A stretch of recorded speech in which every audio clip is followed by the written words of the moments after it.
Hey, it's showtime, guys. What is going on? Welcome to another Talk Your Face Off.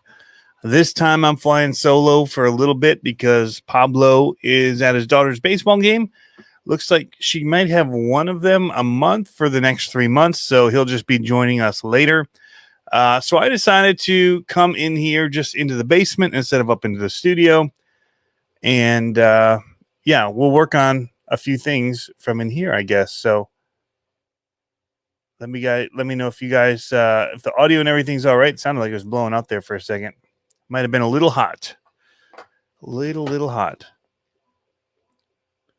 But I've got some stuff firing off on the 3D printer as well, which is kind of why I want to be over in this area of the house instead of over there, so I can maybe manage it and get a few things going on. Basically making stands for our SCX 24s, because now that we have the nicer wheels and tires on them, some like these big ones here, they do get flat spots pretty easily, and so trying to avoid that by getting it up on some stands and getting the tires off the ground. So those are printing as we're going here. So what's going on, everybody? What's new in the RC world where you guys are at? I got my gray. The kids like to call it white, but it's definitely got a gray hue when you're looking at it here in the lower light. My Bronco in, and funny story, I wound up at Crawlerspace RC this afternoon because my wife, she had like a VIP event last night that we went to. In the end, she just wanted to drive home with me, so I had to drop her off at work this morning. Unfortunately, she forgot the keys to her car that was already there, so I had to go back out later and take her keys. And I decided while I'm out, I also had to pick up some new pallet forks for my tractor. So I went and did that. Then I dropped off her keys and decided, you know what? I got this in the car.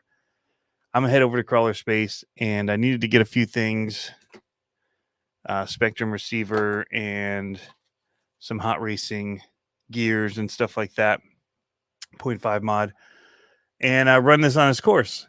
So, I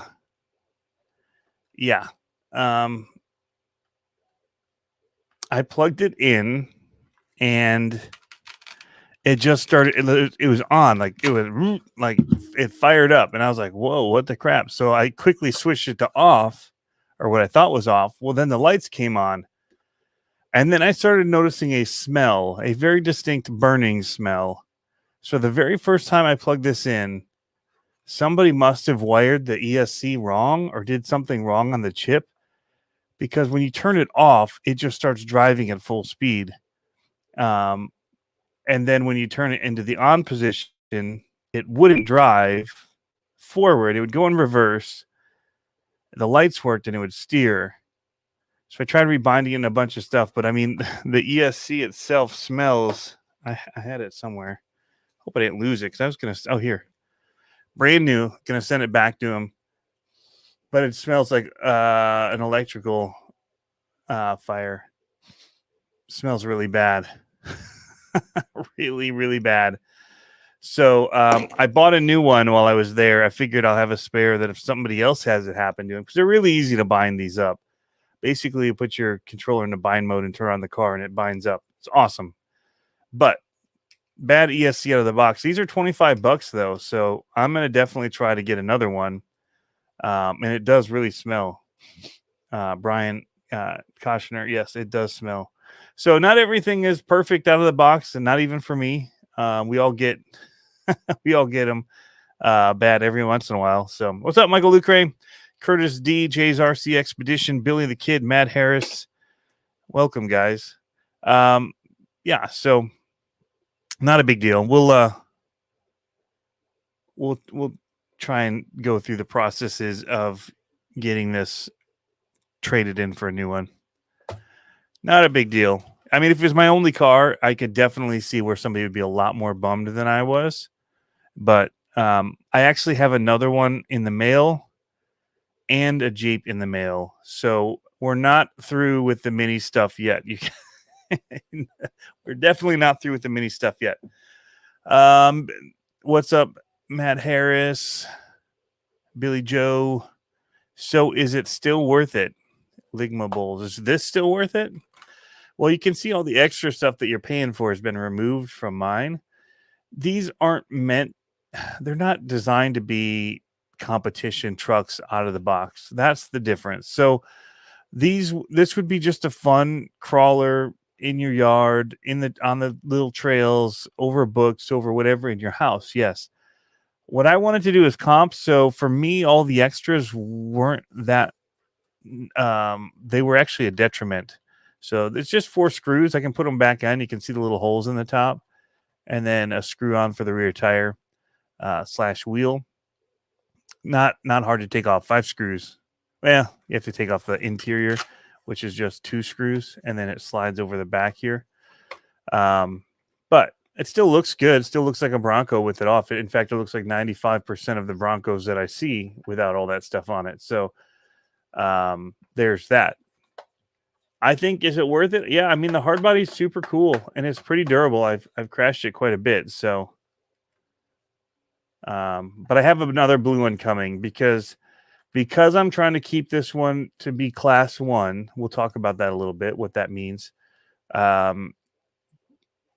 It's difficult for that. So I'm probably even going to take the interior out just to save a little more weight because I can't add brass and stuff. But the other one I ordered because I wanted to show people, if you wanted to do this kind of a truck, but you wanted to make it more of a comp truck, what you could do to combat some of that weight by adding lower weight to make it more planted, even though it's got some weight up top. So I need to find a way to lower the body. I feel like it sits too high. So that's something.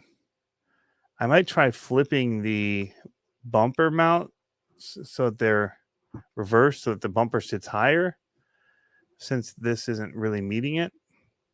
But the bumper mounts are like a Z pattern that hold the bumper in there. Right down there. It's not going to be very visible. I think I could flip them on sides and flip them upside down and screw them in and raise this bumper up, which helps in a couple ways. So, I mean, because this is sitting on the Velcro right there, and look at that gap. It's ugly. So we're going to try and do certain things like that to make that look a little better. I don't know why they gapped it so much. They got so many other things that'll look right. How heavy is it now with everything off? I don't know. I didn't weigh it before, and I should have. Well, give me a second.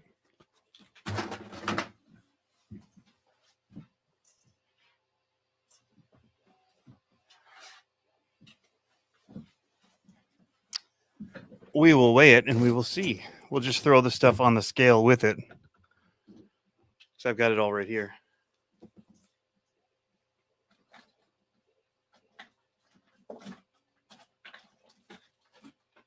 Somewhere.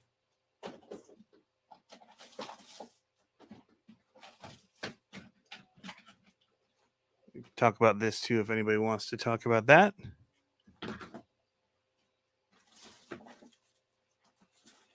I thought I just threw the top in here.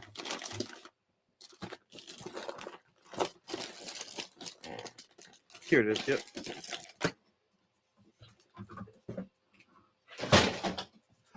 All right. So we will weigh it with these pieces just sitting on top of it, and then we'll weigh it without them. So we were at 0 pounds. We can do it in grams if you guys want, or ounces. What do you want? I guess we can change it as we do it. Let's do grams. It is currently 290 grams. 300 grams. 310 grams. So you're basically saving 20 grams of like upper weight. Yeah, 308 to 288 is basically, and then there's a screw. There's a big screw, which is probably on my desk here still. is not even registering. So yeah, that's grams. If you wanted pounds, it's 0.68 pounds with and 0.635 pounds without, which would be in ounces. That can't be right. It's 11 ounces with it all on. 10 ounces with it off. Does that seem right? Only, yeah, I guess it's under a pound. That's about right.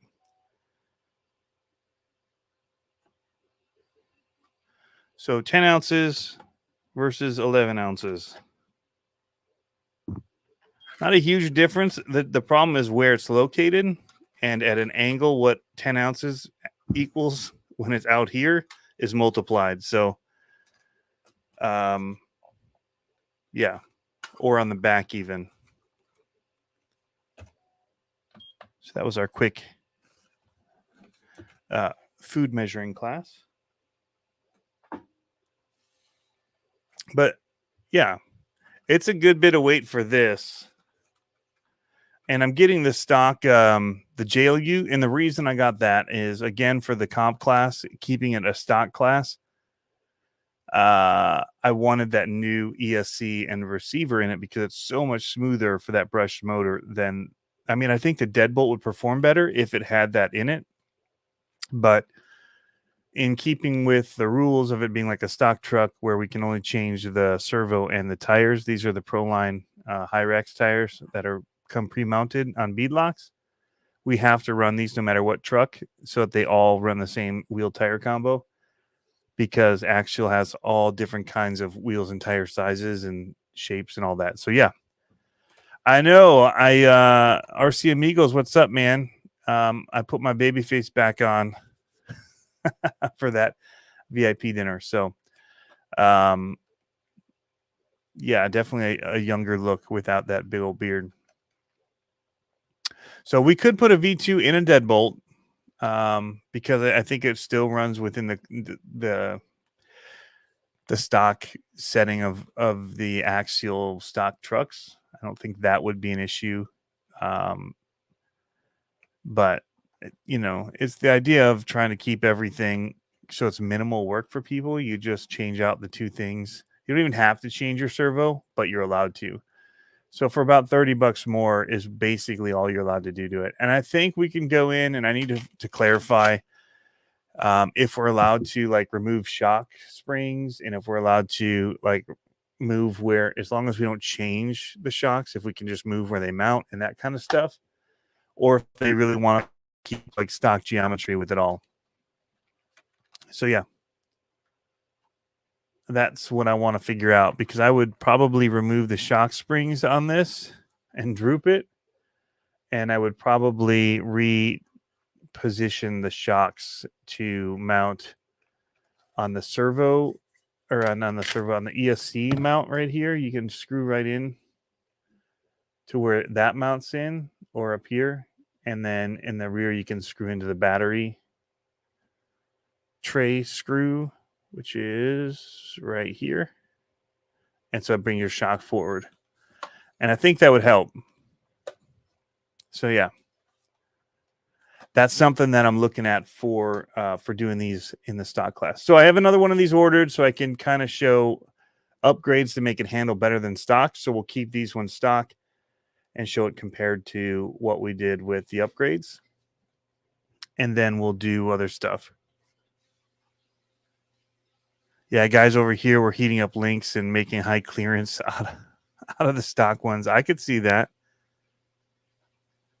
Billy the Kid said same place I use. That's awesome. Yeah, man. I like to angle my shocks in, sit the truck a little lower, but still have flex out of them.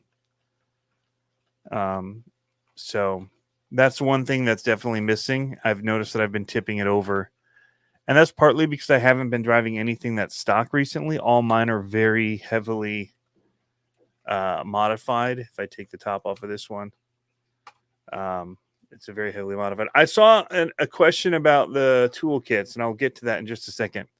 So you can see the angles of my shocks on this one. Plus, they're the longer shocks, so I really stretched them inward.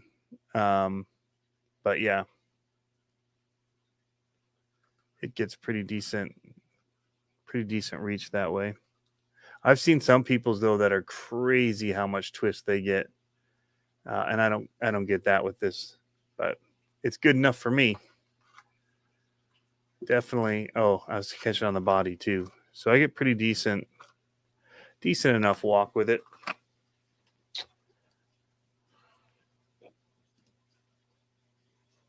I don't know if we can do all that. We probably can trim the wheel wells, I think, because they hit. So yeah.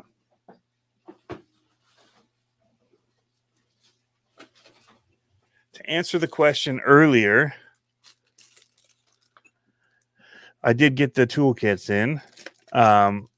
However, they come like this, but there's no way to store all these extra pieces because there's 4 in the handle currently, and then these are all extras. And then you choose which ones you want to take. Well, I had bags made for them to zip up in so you can carry it all together. And I'm waiting on those to come in. I think they're in Los Angeles right now. But they were in Los Angeles yesterday as well. So I don't know if they're having issues in customs or what. But the tools are here. I think I have 100 sets of them is what I had to order. Don't quote me on that. I think I have 100 of them.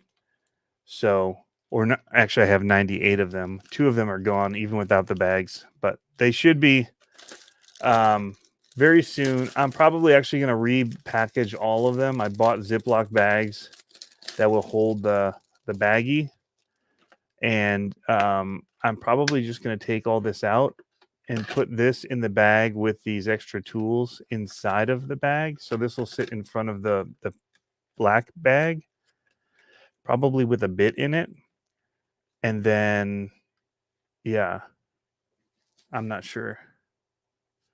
This is a little bigger package, and I didn't know that it was actually coming packaged like this because my prototype did not. Had I known that, I probably would have just designed an insert for it and just sold it like this. But yeah, I didn't know. So maybe next time that's what we'll do instead of the baggies, and let people fend for themselves on a carry-all bag for it. Not branded carry-all bag, just a carry bag for it, little pouch. So yeah. What size bits C-dubs 720? It comes with, well, let's just open this one up and we'll show you what it comes with. So you get the tool. All these are taped in here. I'll put a note in this one, say sorry to whoever gets this one. You get new Scotch tape. You get a 5.5 millimeter box, they call it, basically a wheel nut wrench. You get a 4 millimeter, which is perfect for your SCX24 wheel nuts. You get the 1.27 millimeter, which is the same as the 0.050 inch one. It's what you use for all of the screws, basically, on an SCX24. So it fits in there nice and snug and perfect. And yeah, it's great. So that's the reason that I got this. I had to choose and had to have them switch out because they make these already ready to go. You can get them in different variations, but I said, I'm not going to get it unless you make it with this bit in it. And I still wanted the Phillips in it because you can use this. Most of these use a Phillips for the servo. So this will be able to get in and tweak your servo screws right there, in fact, perfectly. And so you can make a little mini one. And then motor screws are usually 1.5. So what I carry is the 1.27, 1.5, the Phillips, and that 4 millimeter box. So Does it fit on the RC four-wheel drive steel wheels? I don't know. The RC four-wheel drive steel wheels are too expensive for my blood. Super Goose. I don't have any. But it also comes with. That's not all. No. That's not all. I don't. Have you guys ever seen that? Julian Smith, way back in the day, did pre-blessed food bit, and it's about what it came. It's like an infomercial. It's hilarious. But it has a 2.0, a 3.0, a 2.5, and a 1.5. So basically, this is your 10th scale truck bits, and these are minus this 5.5 are your 24 scale. So I keep the 1.5 out of this and switch out the others. That's why I have the baggies. So if I did go out and I was running both, I could swap what I have. And I mean, I carry mine in my pocket everywhere. So I had it with me today when I had to work on the truck. But I only carry it. And I need to change one of them out. But I'm actually carrying in mine, I have the 4.0 box, the 1.27, 1.5, and I have the 2.0 millimeter. Because some of like the FureTech motors in that uses this, the mount uses the 2.0. But then I don't have the Phillips, which has come to haunt me. So I think I'd rather drop the 2.0 and put the Phillips in. So anyway, they work great in the hand. I've been using it for the past month for everything, and I absolutely love the feel of it. It's smooth, but it has grip at the same time, and it spins. If you've got pressure against and you're working it in your hand, that does not sound right. All right, let's start over. Cut. So if you're using the tool, it spins great. We'll just talk about the spinning part of the tips on them. Let's just not talk about the tool anymore. All right. They're coming very soon, and I hope you guys like them. I'm really, really happy with how they turned out. The bits are a bit magnetized, and I feel like the ones that sit in this case get magnetized even more. So there, I'm picking up a screw with it. So the ones that you put into your driver here, there's like a magnet in there, and so they become magnetized and they pick things up. So it works great. And you don't have to unscrew the back of it to get to them. You just kind of pull on it. So it's quick, easy. Yeah, I'm happy with it. I'm really happy with how it turned out. They don't fit in a drill. That's the next thing I want to have made is an adapter that will go to the drill size, the 1.4. But when you do that, you end up with a bigger tool a lot of times. And so this is nice and compact. Put this back in here. Nobody will be the wiser that this was used for demonstration purposes, because they're not going to be in this case anyway, probably. So that's it, man. This is one of my favorite things that I'm going to have on my store. And you're welcome for that, all you ASMR fans. So that's coming. I've got some cool things in the works, in the pipeline. I'm excited about on the storefront. I can't talk about them yet. I've actually been in. You can ask RC Amigos. I figured out how to do a little bit of CAD designing or 3D designing, because I had to design a part that I really want for something coming up, and so I'm having that machined, which sucks because you have to for that particular thing, in order to get it machined custom, it's like 500 I have to order. It's crazy. So I've been spending a lot of money. I'll just say that. I know, Dirk. I know. What did you log into? Are the tips replaceable when they wear out? That's something I need to order. But yeah, I mean, everybody and their brother kind of sells this kit. The 1.27 is the one that I probably need to stock, because that's the one that most kits don't have, for you to be able to replace them. But I think at the cost of these, you can almost buy a new tool, because they're going to go for just over $20 for the whole thing with all the bits. So I haven't landed. It all depends on some of the costs of things that I have coming in for it.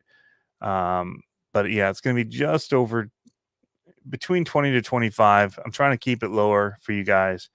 I just have to figure out some logistics and stuff like that. And if shops and stuff are selling them, and where it should fit into the price range of things. Yeah. So yes, the Barrage RGT Enduro axles use Phillips screws. That's when I really missed them, when I was working on this, and I was like, where in the crap is that Phillips? And that's the problem, is I don't have a bag for them, for mine currently. So I've been sticking them into the case that I have for the. I have a lot of these tools. I stuck it into the Reefs RC case for his tool like this, which is an awesome tool. But I mean, there's all different. I've tried all different kinds of them, and this one is kind of where I landed with. It just felt right to use, so we went with this one out of all the different prototypes I had sent. But yeah.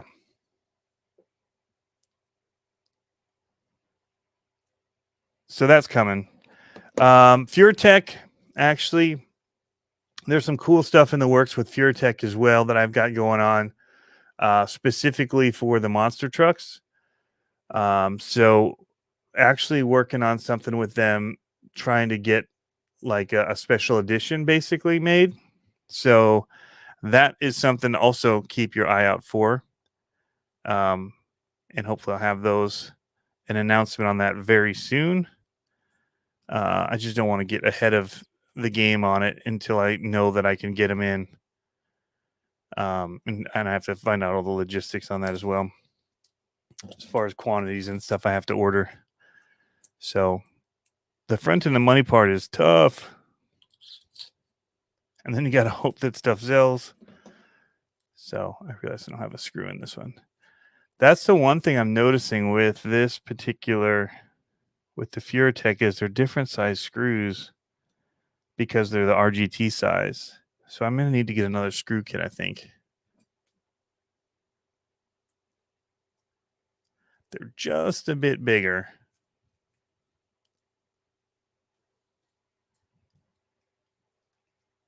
Yeah, these aren't threading in. So what's going on, Robbie Chapman? So yeah, so that's happening. I don't know. I could do mail call stuff while I'm waiting on Pablo as well to chat. I didn't get a whole lot in. I mean, we got these. This is mail call. We got 3 of these. We've already done some videos and stuff on them. I did just, like I said, I picked up a few things. The Hot Racing 0.5 mod pitch gears for it, and a receiver to go into this FureTech. So I had to steal one out for my son's FureTech scythe build that we did. We've been keeping busy, that's for sure. We've been doing a lot of RC stuff, a lot of RCing. I've been spending a lot of late nights with designers and manufacturers. And so I need to get back to, on the bench here, I've got, let's see. We'll do that maybe. We've got some stuff going on here. I don't keep a very clean desk. I've got about a bajillion projects always going on at one time. So I'm working on I was working with my boys on their trucks, and while I was helping them, I was starting to try and work on dismantling my Jeep build here And so I've taken apart what was my white Jeep, and it's in pieces now because I'm going to use all of this to mount over to my ugly AF chassis from Mofo RC. And I'm actually going to run his Nano Beast motor for the first time, so I'm excited about that. So yeah, I'm gonna get my links and all that from this particular truck, and then maybe stretch the rears if I can find some deadbolt links for the back, because that's what I like to do. Which is all to bring up the other thing that I have, which was these Endure shocks that I picked up at Reaction RC Hobbies. Wow, that's bright. It is glowing here. And so they're the long shocks. So yeah, lots of stuff. In fact, I was thinking about maybe working on this tonight if we were chatting and talking. Billy the Kid says that Nano Beast is a monster. I will love it. That's cool. What's going on, John Martin? It is one big desk. It can handle a lot of projects. It is. What's funny about my desk? Can I show everything that's on it? Yes, I think I can. What's funny about my desk is it's just an old door. Nothing special about it.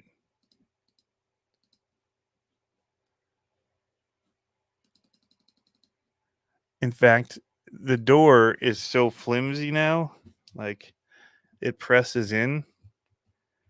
Because it's not a solid door. This mic that I'm using, the mic mount, is the way it clamps to the desk.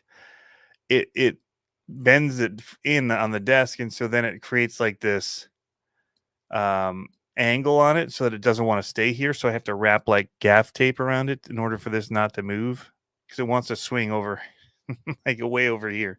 It's a hodgepodge mess of stuff over here. We got like a plastic table of my 3D printer and stuff over there. Yeah. Matt Harris, Mofo has high clearance brass links now. I saw that. In fact, I ordered a set of them today. No, yesterday. He shipped them today. I ordered what did I order from Mofo? Mofo. I ordered black high clearance links for the Jeep C10 front, black brass high clearance links for the Betty Bolt rear. Oh, so I did. So I bought them for this. So I'm gonna have his high clearance C10 fronts, and I'm gonna have the Betty deadbolt rears. That's what I ordered for this. I wanted this to kind of be a Mofo rig. And so I've actually got the axle here set up with this Mofo best ever servo mount, which are really great. And his servo, his beast servo here is on top. So, and then it's running my brass knuckles and my brass CCXRC steering links on here. So, and then I've got a little servo mount here to go on. Like so.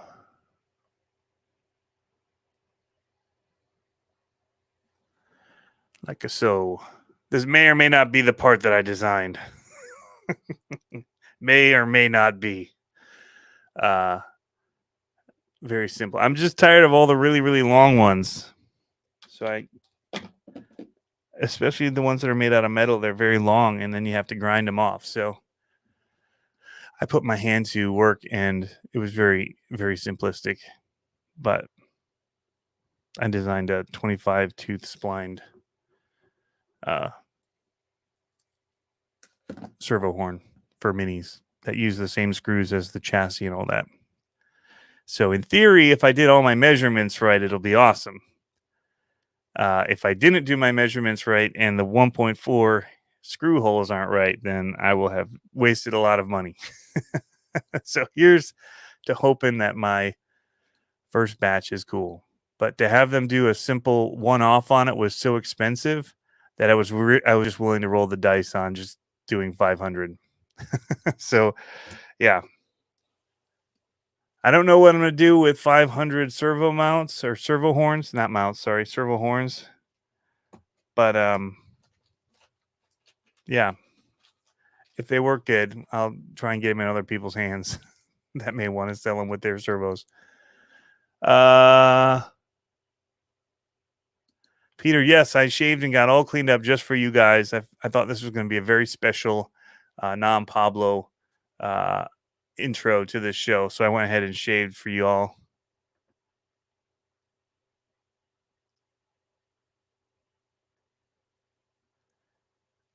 So yeah. What else did you say? How well does the FearTech chassis and axles run if you use a standard SCX24 transmission with a 130 brushless motor? So, do you mean like the long cans, like these, Peter? Because that's what I run in my Gladiator, and you can ask John Martin. It does pretty awesome. Because John Martin JMRCs ran it for the comp and did actually really well with it. And it's just running one of these Torque Beast motors.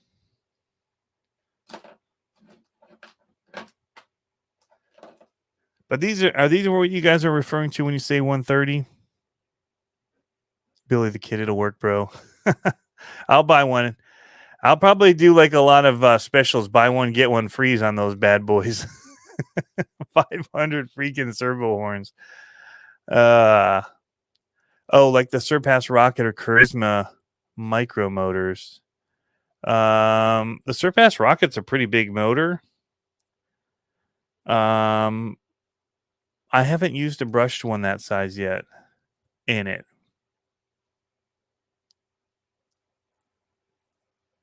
You ordered the mofo kilt, didn't you? Oh man, I totally should have done that.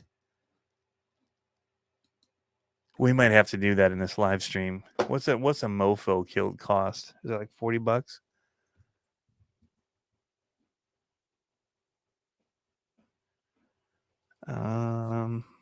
It'd be under nude. Sweet freaking banner.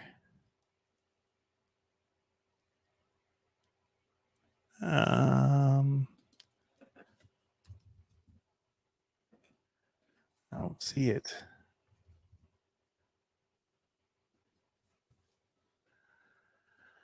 Oh, where's this stuff at? New merch.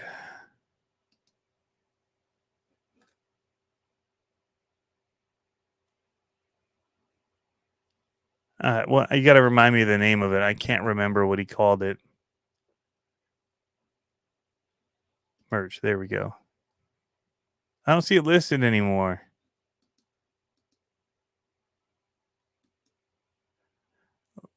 Fanny pack, trucker cap, unisex shirt. It's only showing four products in the merch. Maybe they came after him for it.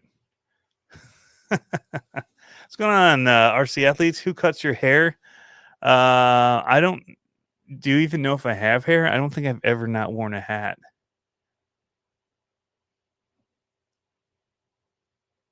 The thing I can't wait for Mofo to get are those monster truck wheels and tires in.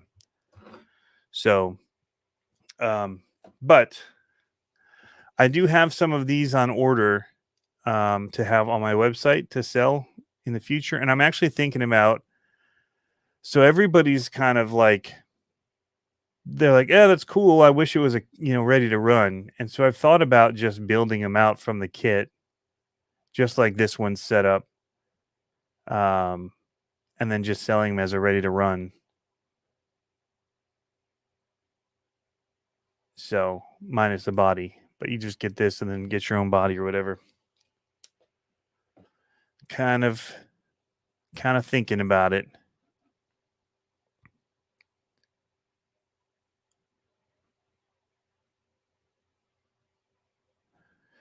Yeah, so you could do that. I've never run it that way. the thing with that kind of a motor and a crawler is you're getting big again, and you're adding weight. Um, so if you can get enough power out of the smaller ones, like these, the torque beasts and stuff. I mean, the only thing you might get is it might be a bit smoother power on the larger size. But I need to just try one like a 130 size.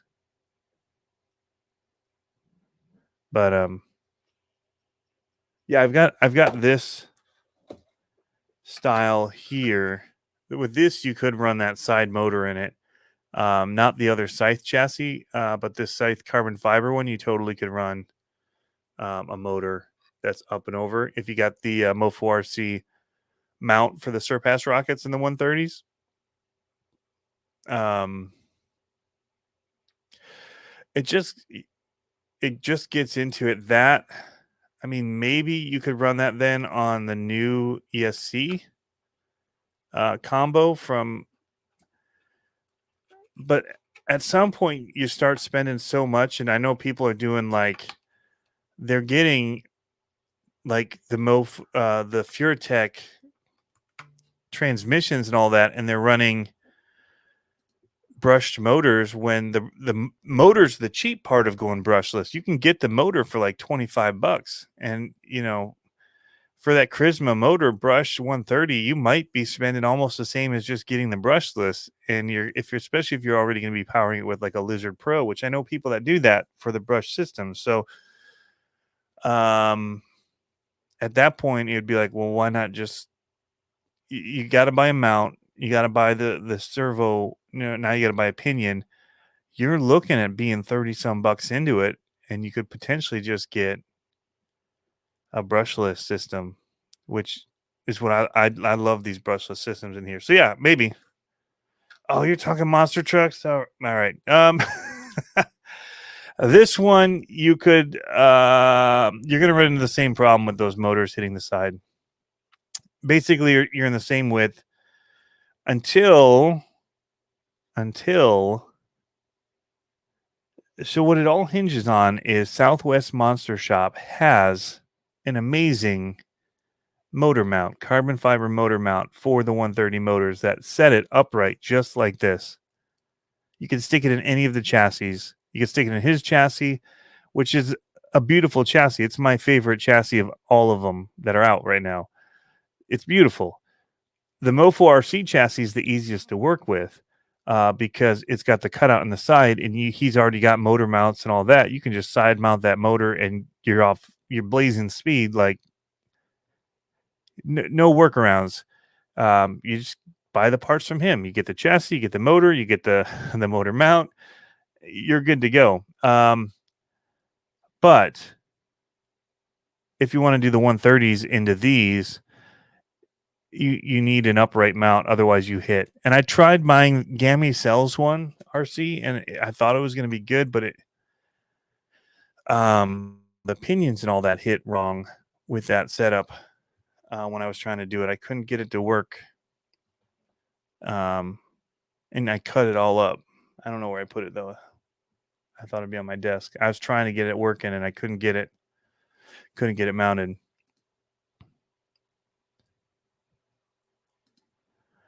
What's the secret to the Godzilla motor not eating pinions? I don't know. I know of several people that have eaten them. I haven't eaten a single one yet. So I'm running the brass pinions in here and metal gears. I'm running several of them, and I haven't eaten one up yet. And I know several people that have. Some of my friends have. So I don't know what is causing it. But yeah, brass pinions, that's a potential. But I'm guessing it's gear mesh. I don't know. Mine have not. And it may be even with the SCX 24s with the worm gears and that instant stop of everything and that jamming right to that pinion. That could be a possibility. If there's not rollout in the axles, that could cause some extra. But in these, I haven't had any issue. And I was running 3S on mine in my monster truck. I didn't have issue, but I did have a little rollout because I feel like when you do the The overdrive gears, they roll out a little bit more than the stock ones do. And I think it's because they're bigger cut as far as there's fewer teeth. I don't know. They definitely, you could ask Michael McKenzie, you watch his rolls out too. It doesn't just come to a dead stop. But I bet that might have something to do with it.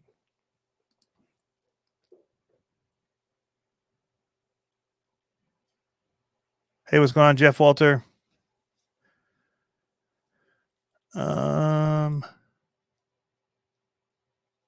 But yes, the Surpass Rocket and them are fast. The Charisma motors, brushless motors. I'm sorry, I was reading it wrong. That was my bad.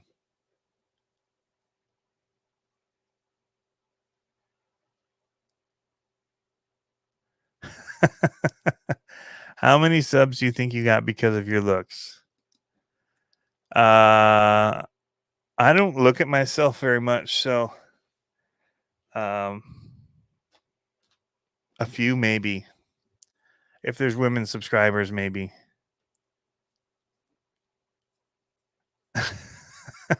Wow.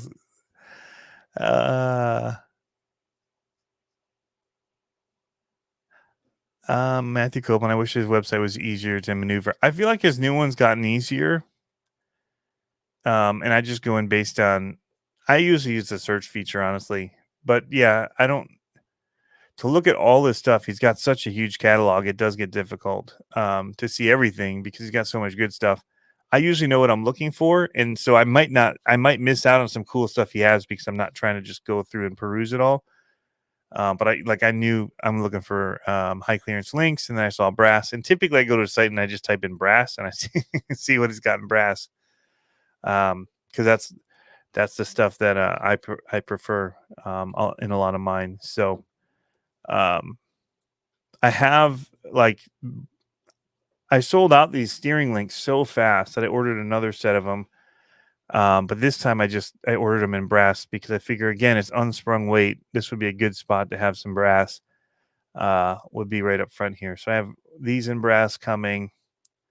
And so a lot of that stuff, I think next time if I do servo mounts, I'll try to get those made in brass as well. But part of it was I was trying to keep things that were good for monster trucks and for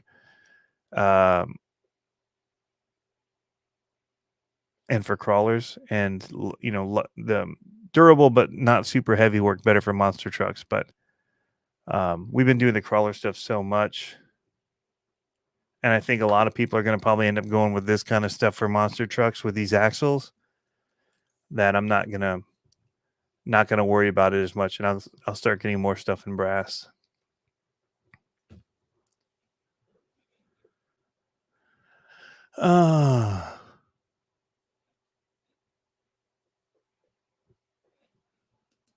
Hot racing aluminum spur gear solves that problem, Robert Ryan says. Yeah, if it's running a steel spur gear, that's probably could be part of the problem. If you go to the aluminum one, it's probably not going to tear it up as bad.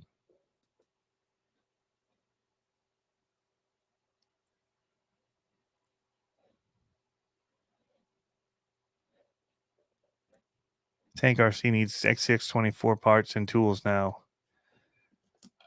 There's a lot of options, my friend. A lot of options out there.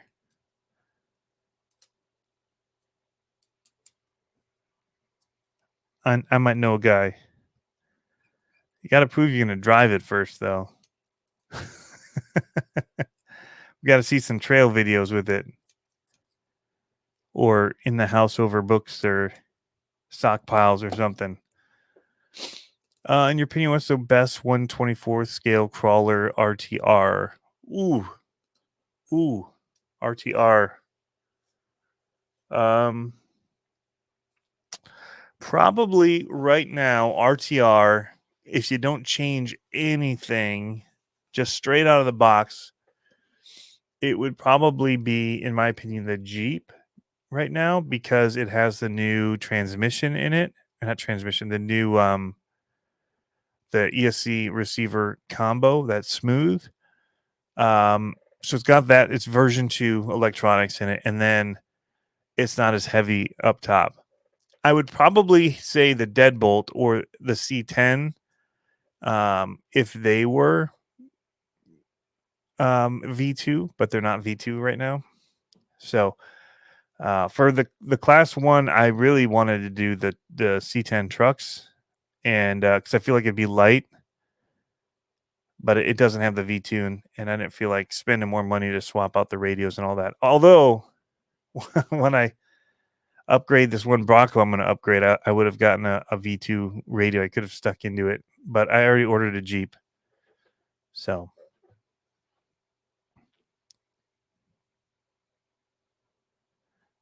SCX24 Deadbolt. That's what I want to say, but I think the V2 electronics are so much better that it's hard to say that. Once they get the V2 electronics into I hope they keep the Deadbolt around, and they do put them in it. Because if they do, then it's gonna be wicked. But yeah, the Element, no, there's potential there. There needs to be more upgrade aftermarket stuff, because even the axial stuff is better once you upgrade it some. And I feel like the Element could be as well. The Element really feels like it doesn't have proportional throttle to me. It feels like all or nothing throttle. Like there's like 2 stages, and it's not. Yeah. So that's the bummer for that.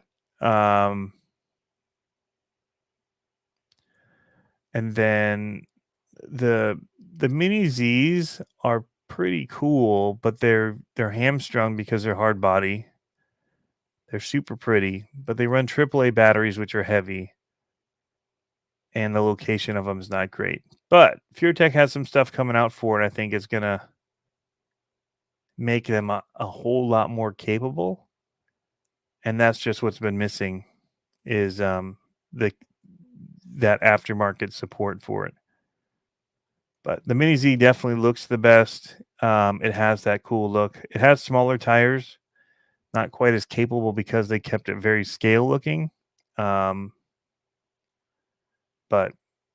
I think once, if you change out the wheels and tires like we do with a lot of these, and then we get better electronics, it's going to be pretty rad.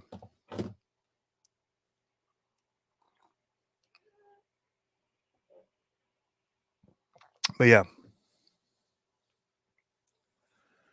SCX24 comp in Calgary in 10 days. It's tempting. I'm going to be in Wisconsin already this weekend. So maybe I could just kind of continue my drive. But no.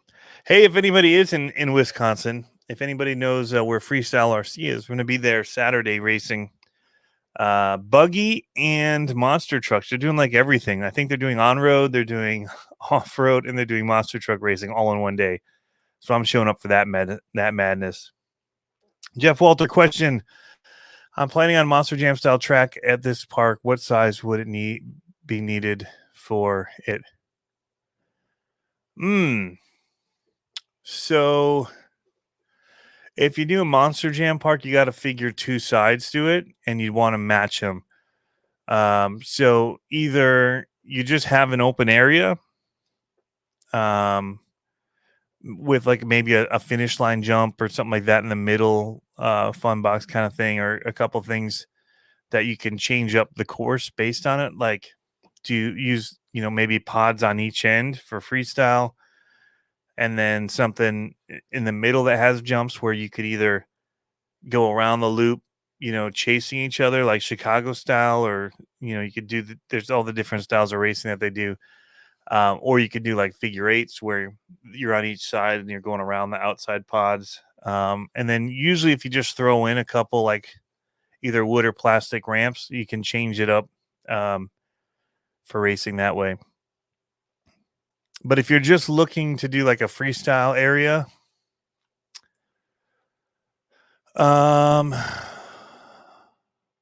40 by 80 feet, maybe something like that. Trying to think of what we had down at Digger's Dungeon. That was a decent size. Maybe 40 by 60 feet.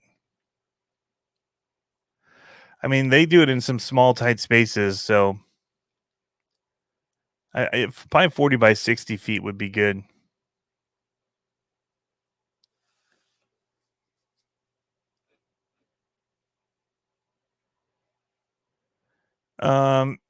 Yeah, the SCX-24 Gladiator, if you take off the Tough Stuff tent, it's very good. It's very good. On our tight courses for comping, it's a little big. So with how tight the turns are you have to make, you end up doing more reverses. So that's the only reason I was leaning toward the smaller. And that's why I like the deadbolt, because of the way that the links are set up for that personally. But and I think in that older one, the deadbolt, you get both sets of links in the box. So you could actually put the C10 links in the front, and you'd have the best of both worlds right there. Yeah, I never got wheel adapters for the Mini Zs, because then I have to also get battery adapters, and it just, yeah, I haven't done it yet. It's just too much to look into all the upgrades and everything for all of these. There's so many things out there. And to keep up with all the different ones is too much. So I have the Mini Zs and I have the FMS, which I think the FMS are pretty cool. But I kind of stick to the SCX 24s because, in trying to keep up with one set that I'm running the most of, that's what it would be. And that way all my part support and all that kind of goes across the board. But yeah, they're awesome. I like the minis. I like them a lot.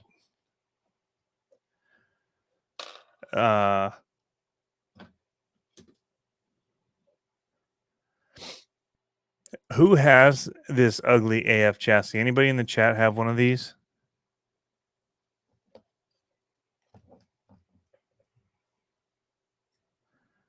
Just curious. So I'm actually thinking about dropping this one out of here and mounting it to this other one since it's already kind of ready to go.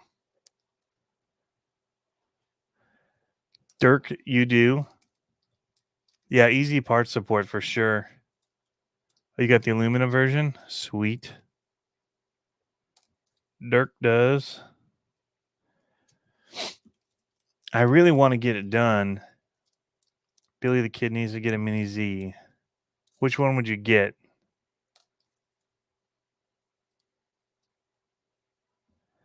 Yeah, I think you have a pretty awesome spot out there, Jeff, that you could do the monster trucks. Basically, all you need is a big flat dirt spot.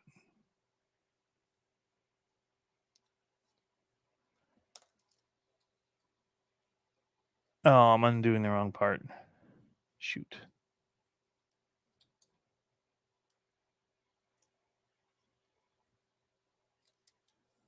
And you got a nice big property there.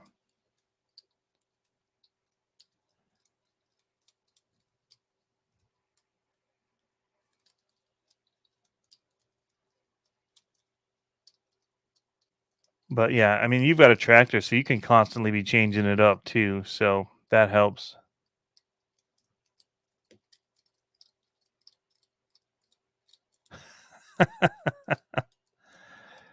That's funny.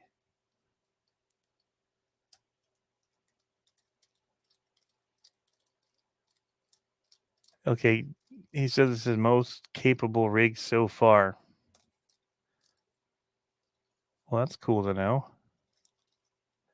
I'm actually drop this out, and we're gonna drop it onto the Jeep one, and just keep building. I'll change out the front axle. That's an easy swap. Because I already have this front axle built with the Mofo servo and all that, and mount. See you, Matt. Kyosho would probably give them to me because you're so pretty. That's funny. I doubt it. Do they make them themselves? Yeah, so I don't think the scythe is actually that low center of gravity, in my opinion. Um, they could have dropped that center part lower. And yeah, to get that belly down even further.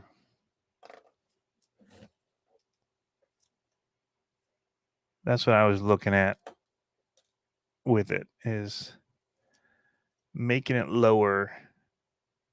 And I think this one's going to sit pretty low,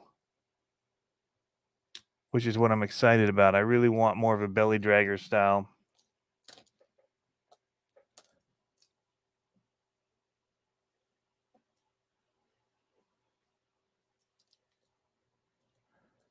Hello from Oakland. Hey, Sonic Moto.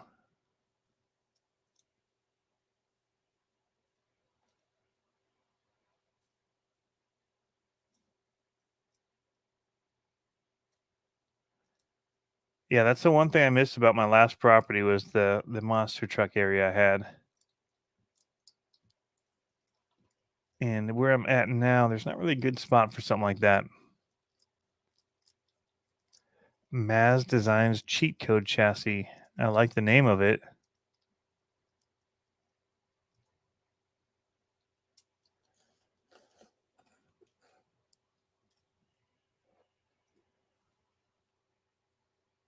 I've got several of the Scythe chassis. I've got, well, the one that's no body on it, but it actually sits really tall. I'm looking at it right now.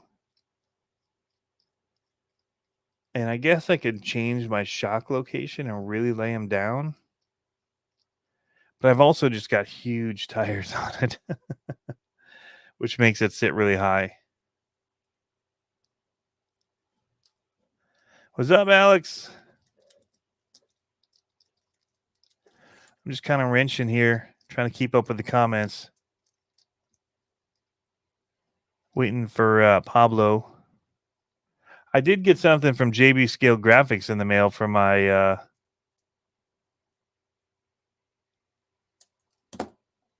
Rift, which I haven't been running it, and I really wanted to be running it in all this mud, but I haven't been because I've been waiting for this sticker pack to come in. I didn't want to get it all muddy so I can put them on.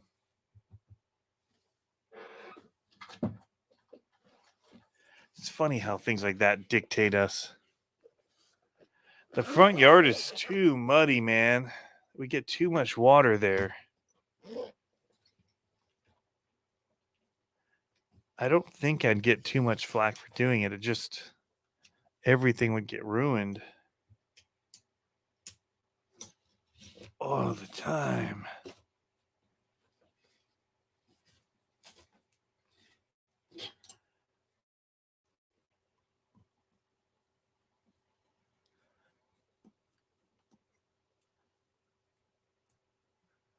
Cheat code chassis. So Dirk just texted me. Let's take a look at this thing. I don't think I'm going to run these brass weights again. These big old wheel weight ones. I don't think I am.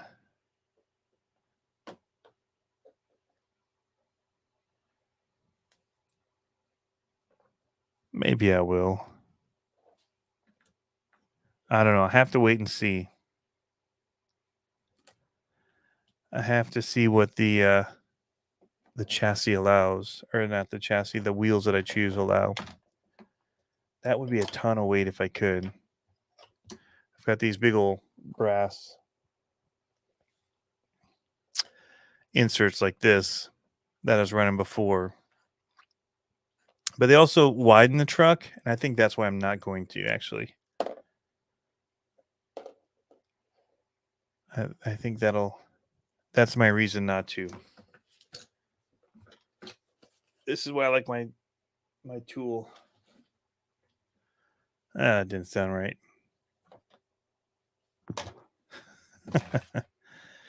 Because I get these big old bags for all the parts and tools on my desk, and I don't have room for it here.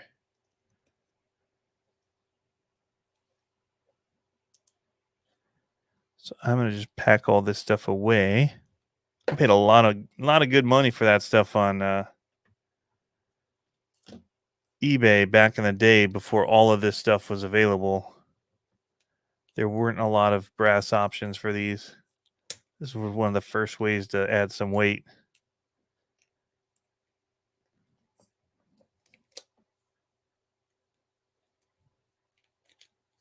And I wasn't in competition, so it didn't matter that it was wide.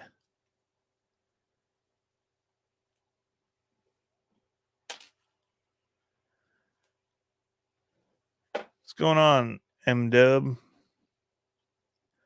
right, let's pull up this cheat code chassis, see what it looks like.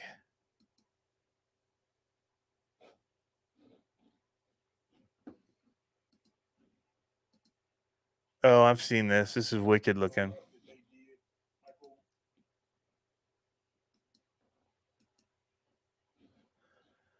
Yeah.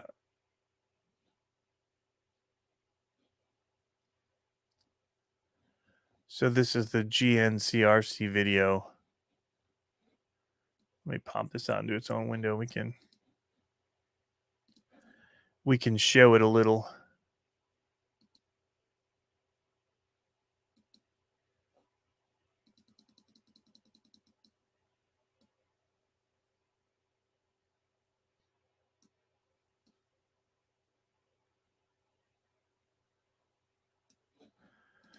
Kind of hit or miss with these webcams between blowing out. They've got no light sensitivity.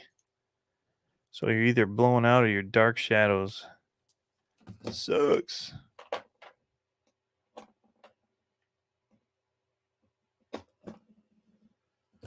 All right, let's pull that up. Share screen.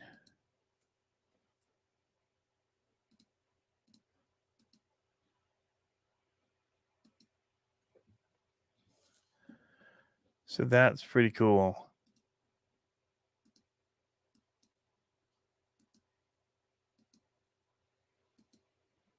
So these are all the different pieces and then assembled.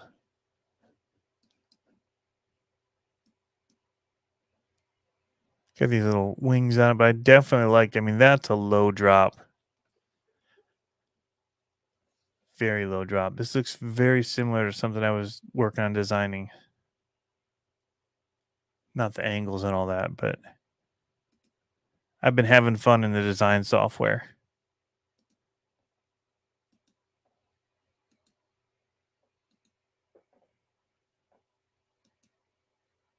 Very cool.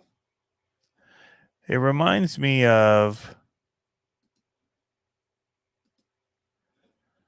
the Killer chassis, I think it is.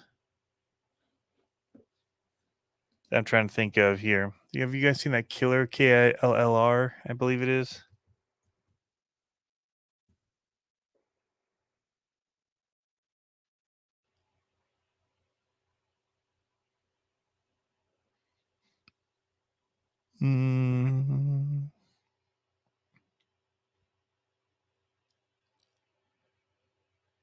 Nope. What's it called? It's the one that sells out every time they release it. Let's see if I can't find it. Yeah, Killer Chassis. Yeah. Their website wasn't pulling up for some reason. All right, let's pull this up. If you guys haven't seen these are wicked.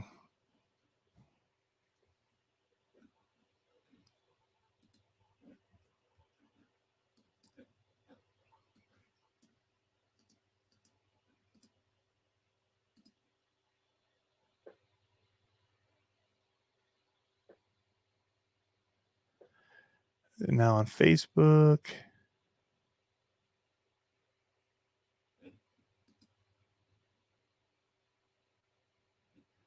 Well, this isn't showing all their stuff. That's the friends one. Where's their actual page? Here.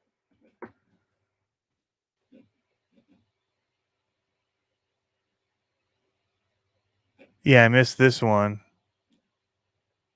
that they'll have more available on their site. But yeah, it looks very similar with the wings. That one has more, more 3D printed stuff here on the sides. But you can see their links and everything on this look really sick.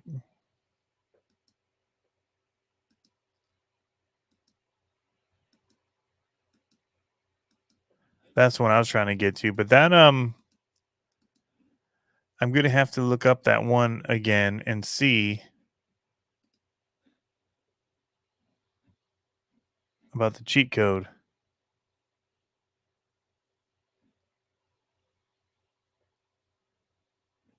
The Spectre chassis by, yes, thank you, Justin, by Killer Chassis.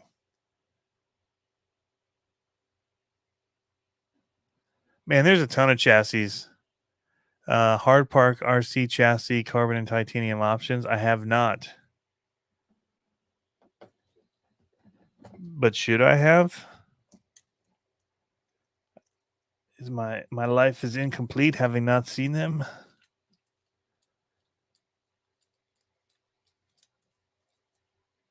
Is it on Facebook? Where's my best spot to look for it? MW. Google. Google didn't work for Killer Chassis for me. Wouldn't pull up their Etsy store because I think they do Etsy.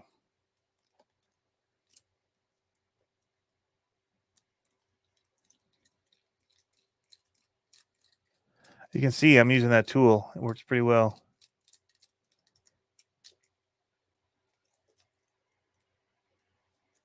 Yeah, it's off. There it goes.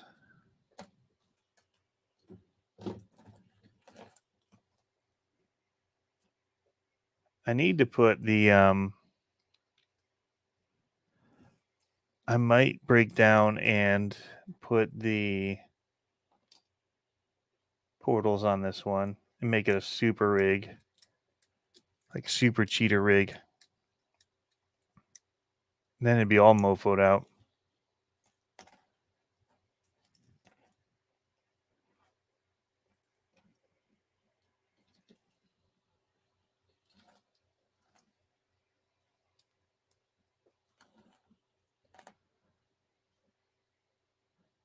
But yeah, thank you guys. I sold out of a bunch of stuff, or almost. I did sell out, but that's because I lowballed my numbers just in case I gave some away. Or I'd sold some locally to shops to be able to sell, and so I lowballed my numbers to be able to have that kind of flexibility, and so several things sold out on my website, and yeah, so thank you guys for that. Been cool. Hey, Pablo's here. I'll let him get set. I can see him, and you guys can't. I heard a little dink. Where's that other axle? Here we go. Still need some parts.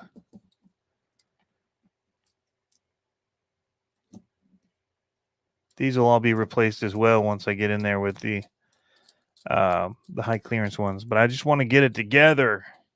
I don't mind working on these. They're really, a lot of people think it's going to be the worst experience ever, and it's not bad to have to work on these. And the screws aren't that much smaller that you really have an issue with it. I'll just say that. That's the one worry people have.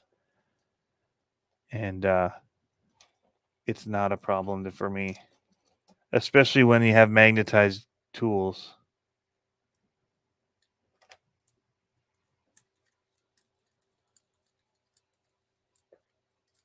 I see there's new comments. I will scroll to them in 1 minute.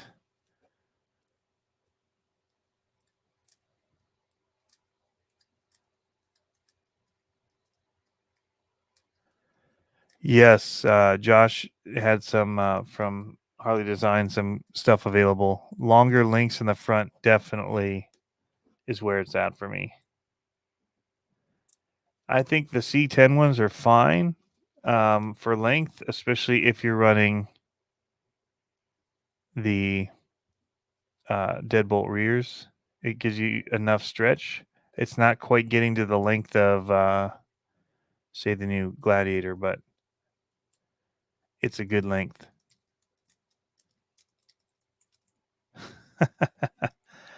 Poor Molly.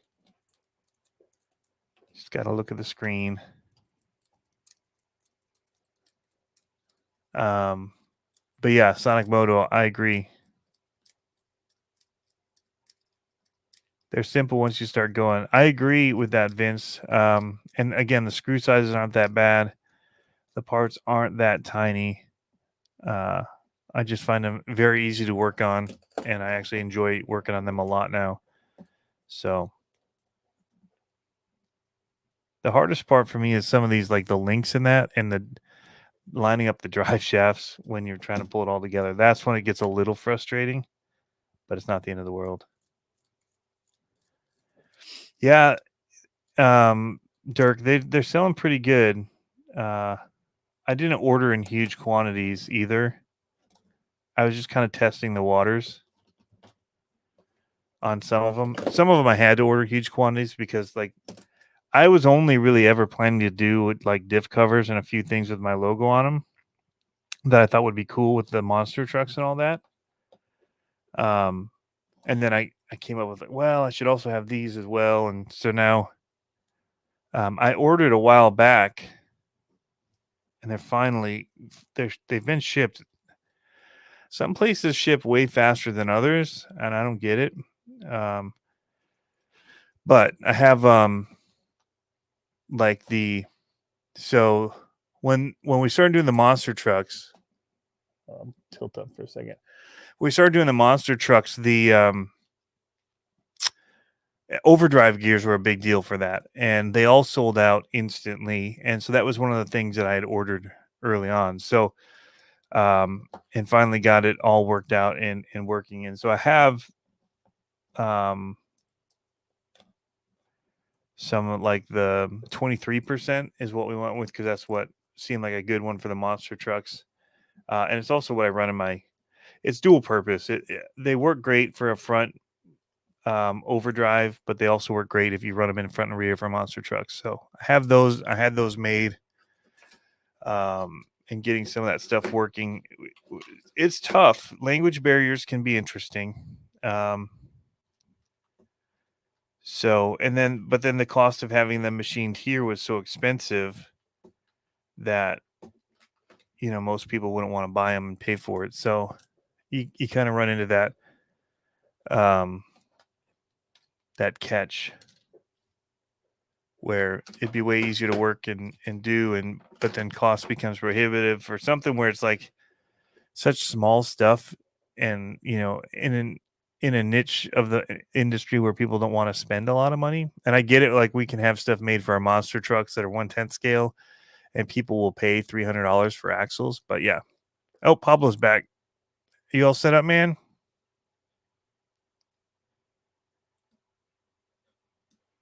Text me when you are ready, dude. You good? All right, let's add him. Hey, man. Sorry about that. I missed you. I was here the whole time since 8 o'clock. No, oh, yeah? You're a little quiet on my end. I don't know if it's for everybody. Nah, I'm just, well, I'm not through my computer today. Oh, okay. I'm kind of not either. I'm kind of set up different too. Yeah. We had to run out for a pregame and leave work early. I don't know. Can you hear me all right? I can hear you. How about everybody else? I can't see any chat or anything, so. What are you working on? Well, I've got some wheels finally that came in. These are 100% custom made. Let's see. I don't have a good light on right now. 100% custom made. They are 2.2s with a 17 millimeter hex on the back. They look huge. 17 mil hex on the back for my DB8 Nomad for U4. Nice. There's only 2 sets in existence ever, and I have one. And you have one set. Yes, sir. So putting these together tonight because we have racing on Saturday. So I'm pretty excited for that. Things are all worked out for it to happen, huh? Well, we'll see. You're not gonna commit and say that it's all set in stone. Well, apparently we have like 12 drivers signed up, and I don't know how many cars that means, but we'll see. We'll see how it goes. Because, like, for instance, I have 3 classes that I'm racing, so should be pretty good. But I don't know. I'm excited. How are things going here? Sorry I'm late, everyone. I've been umpiring a 10-year-old softball team. Did you get chewed out? I just saw stories about people and umpires, and there's a lady that got punched in the face. Well, I would say if anyone came onto my field, shame on them. Yeah. They'd be in for a rude awakening from so, I get I think I like to say I'm a presence on the field when I'm up there. So Yeah. All right. I like it. so my first year coaching, there was a dad that wasn't being kind to his kid, and he was trying to come on the field, and I straight up said, off my field. Like, I was like, you want to play ball? You want to be on my team? These 2 hours, they're mine. Peace out. Like, I was like, Not having this. Yeah. Yeah, I run a very tight ship when it comes to baseball. So very, very disciplined, but we have a lot of fun. And all the teams I have coached, we've won a lot. So I enjoy that part of it. But I'm trying something different. I am not coaching this year, and I'm kind of spectating. And refereeing sounds worse, though. It's not bad. I mean, I don't believe you. It's tiring. That's for sure. But I wouldn't say it's bad because I have a fun time doing it. And when, there's some people that go out there and do it for volunteer that haven't had experience or that kind of stuff. So, like, you kind of show your stripes kind of a thing when you're out there. And it's been fun. Like, I don't have any issue with anybody out on the field or anything like that. And, I run it probably more like baseball or more like, not just a volunteer dad kind of a thing, umpiring, Right. like if it's a real umpire. So no, I have a lot of fun, and I love the game, and I caught for a long time. So for me, being behind the plate's like my second home. Yeah. So it's much slower. I'll tell you that, much slower. The ball coming in at 30 miles an hour versus 90 miles an hour. That's a big difference. Yeah. Big difference. So I saw you showcasing your tool. Yes. I think it's awesome. I don't know, is it public now? Yep. So now I can do my live unboxing? Yeah. You don't have the baggie for it. No. I don't know if you caught that joke that I said when you were talking about the package being a little bigger than you expected. Yeah. There were several jokes that I realized I'm in way over my head at the moment. I was like, that's what she said. Yeah, there was a ton of those moments. The second you start talking about your tool, and it goes downhill fast. So you got to catch me up, get me back up to speed. I've been we didn't, it's kind of one of those weird games where it's like 6 o'clock, so 5 o'clock pregame. Not really gonna have dinner before 5 because there's not time, and then you gotta try to find something to eat quickly.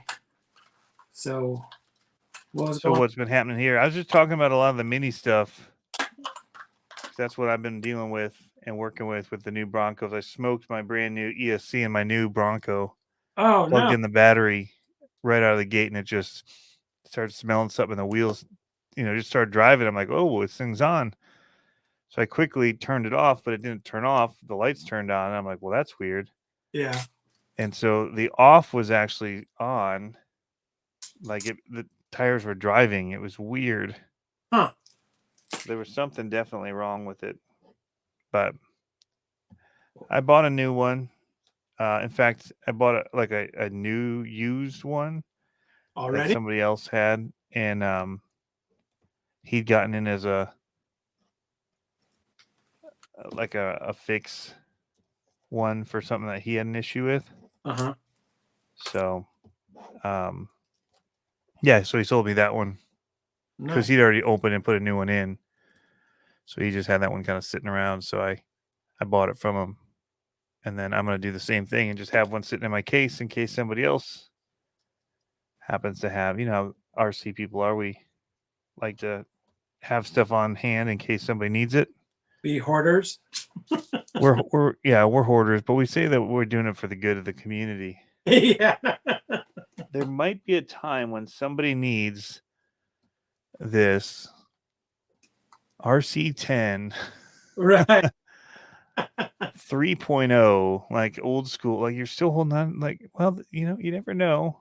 There might be a guy that would need this at the track. I love this 127 that you got, by the way. Works great, right? It's pretty sweet. And I like that these look different than the others that I've used, where they have the black hex drive and then the nickel driver end. Yeah.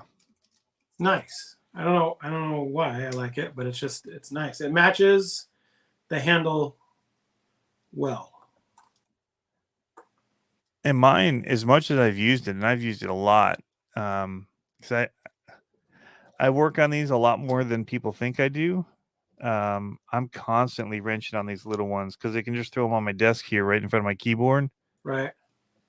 And I've used this tool a lot and it's doing awesome. But yeah, so they'll be available soon. I'm just the bags have shipped and they're in. So I've got like a bunch of things in production and in shipping currently that some of it. I've told you some of the stuff I have coming. I've had brass axles being worked on because again, brass is good. But dealing with that and getting them made the way I wanted was a little extra work. You should call your axles the Andes. The Andes? Yeah. Because they're brass. Dad joke. But yeah. Andy Brass. I don't get it. Andy Brass, Bigfoot driver. Come on. Oh, man. How did I miss that? Miss that. Oh. Your monster truck card should be taken for that one. I wish I could see the comments. Kalen's going to really give me a hard time on that one. I know. He's going to be like, you got one on Tony? He always says I'm not a monster truck guy. And I'm like, come on. That was good. And I totally missed it. See, I think that would be a dope name. Andy's Axles. Yeah. Andy's Brass Axles. The Andes. I'll probably spell it different, so it's not. I'll spell it more like the mountain range. Yeah. So that I don't catch any potential flack for using his persona with it to sell products, but I like it. I think it works. Well, everybody's helping me come up with the names. That's awesome. That's good. Do you have new names pop up? Well, you heard about the Chihuahua, so yeah. Yeah. That's something coming. There's some cool stuff in the works, guys. I can't wait to unveil some of it.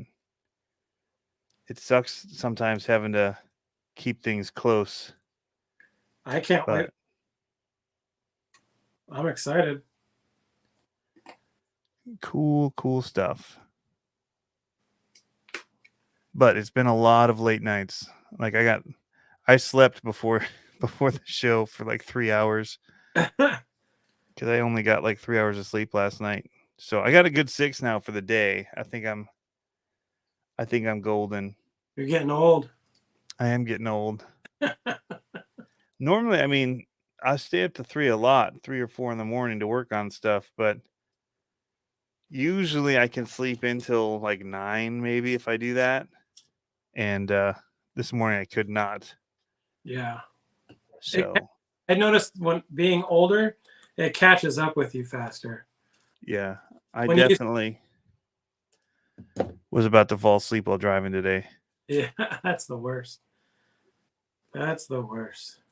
All right, so I see Kalen had commented. Uh-oh.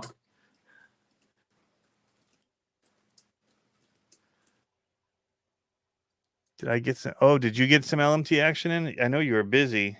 Me? No, I've literally been taking it with me everywhere, and I just haven't had a chance to stop.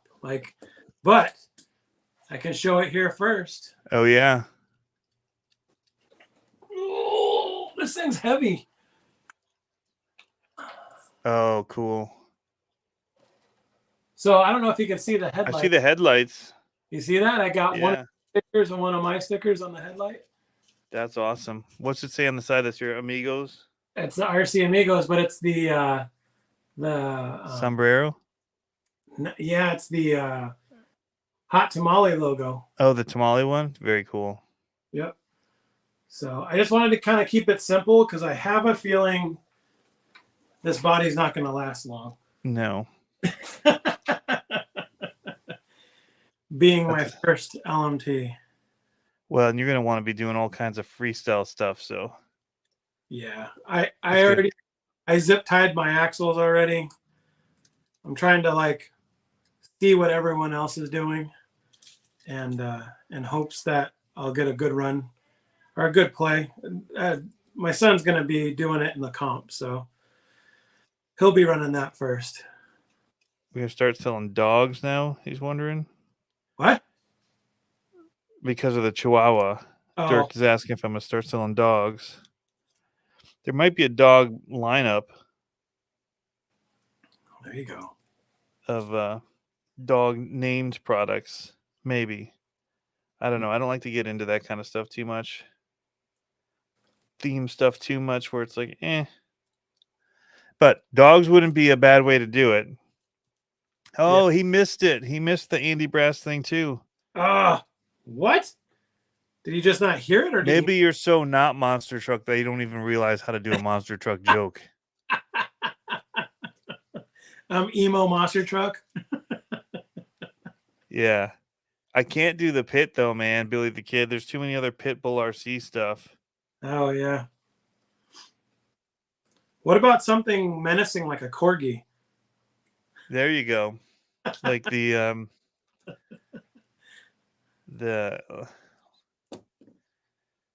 I don't know, some kind of Shih Tzu. Yeah, there you Uh You'll have to make beadlocks and call them holy shih tzus. Yeah, there you go. That's it. Winner. I don't know if again I don't think there's enough mounting holes for this chassis for me. What are you trying to work on? What are you trying to do?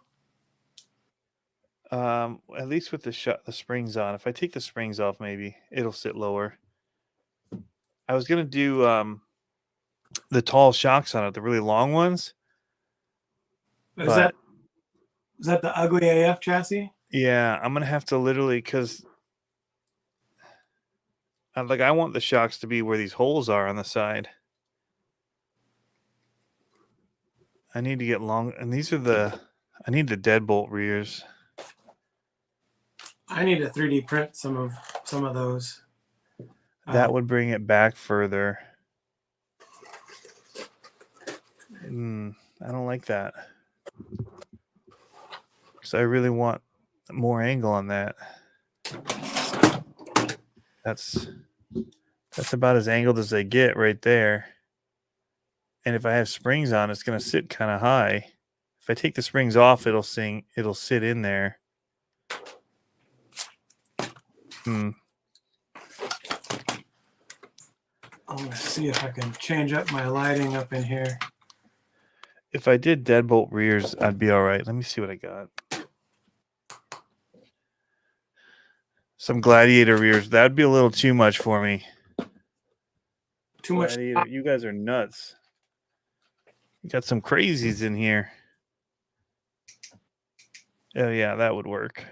I need to figure out what. So boom. Massive. So I need to figure out what I'm going to put on the front of mine, because I'm going to redo mine and put a different body on it and add some dressings to it and do a couple videos on doing those dressings and all that kind of stuff. But is this with your chassis? Yep. I still got to, well, so what I want to do is before I send it to you, I want to make sure the holes are right. And then I had some ideas that I might poach from another chassis that I saw with that tab idea. Where things lock in? Yeah. Yep. The FureTech? Yep. So I might play with that a little bit. The tab is nice for not having to screw in technically to hold it together. Right. And like, I just want less screws. Dude, you should do the bombs, your missiles as tabs. It would have to be pretty thick because the tolerances on that would be tough to print. That'd be cool though, because you could do it a different color for your cross beam. Yeah. Or just paint it. Yeah. Paint that edge piece. Now you got me thinking. Yeah, I mean, if you did it at least in these uppers here where it's thick. Yeah. Or you just make the maybe. Just an idea. Just helping you out there. That'd be cool. I'll put that out there. You could send it right back. Yeah. just throwing stuff out. Feel free to take a picture too. The wrong burgundy. I want to be on you. Yeah. I need to watch those movies again. They're so good. It's all I love to watch really are comedies. Oh yeah. Action. I can do some action movies, but I used to be all about Ron Burgundy. Oh my gosh. All about that. And all the Sandler movies, all that kind of stuff. Man, those things are on TV like crazy right now. Waterboy was on, and yeah, it's a workbench session. A little different. We didn't have anything crazy new. We're both been burning the candle at both ends this week. We got to start. Pablo do the RC Amigos bombs as sliders. There you go. Who said that? Psycho Garage. There you go. But he doesn't have very good ideas, so I wouldn't listen to him. Much love, Dirk. Dirk knows. I text him. He knows some of the inner goings on of what I've got working. He's somebody I like to bounce ideas off of, and yes, he knows some of the fun stuff coming. He doesn't know all of it because a lot went down recently. I haven't even told you about it. Uh-oh. There's some cool stuff. Jeff Brown's in the house. He actually helped with the naming convention. Nice. He's the one that gave me the Chihuahua idea because I was going to call it. I don't even know. So I was going to call it. I don't think I told you what I was going to call it originally. This specific item that I'm not telling people what it is, Jeff. Right. Just part of the name even. But I was going to call it. Oh, crap. What was I going to call it? Must have been good. Catchy name. Yeah. No. Oh, Honey Badger. Oh. I was going to call it a Honey Badger. Nice. And he gave me the other idea. And then I expounded on it a little bit. Yeah. And then came up with the art for it. I like it. I like it. When's your next comp? Well, I'm going to one tomorrow night. That's I I still think Honey Badger wasn't a bad. There's still going to be something called the Honey Badger. I don't know what yet. I don't know what. I've got some prototype stuff too in the works that's coming for testing. Some of it I don't really care if people know. I'm working with a company to develop some brushed motors. Oh. And that's not something I care if people know. Because they're not going to be able to copy exactly what I'm doing. So, right. As far as I won't say what specs and all that they are, but there's brush motors.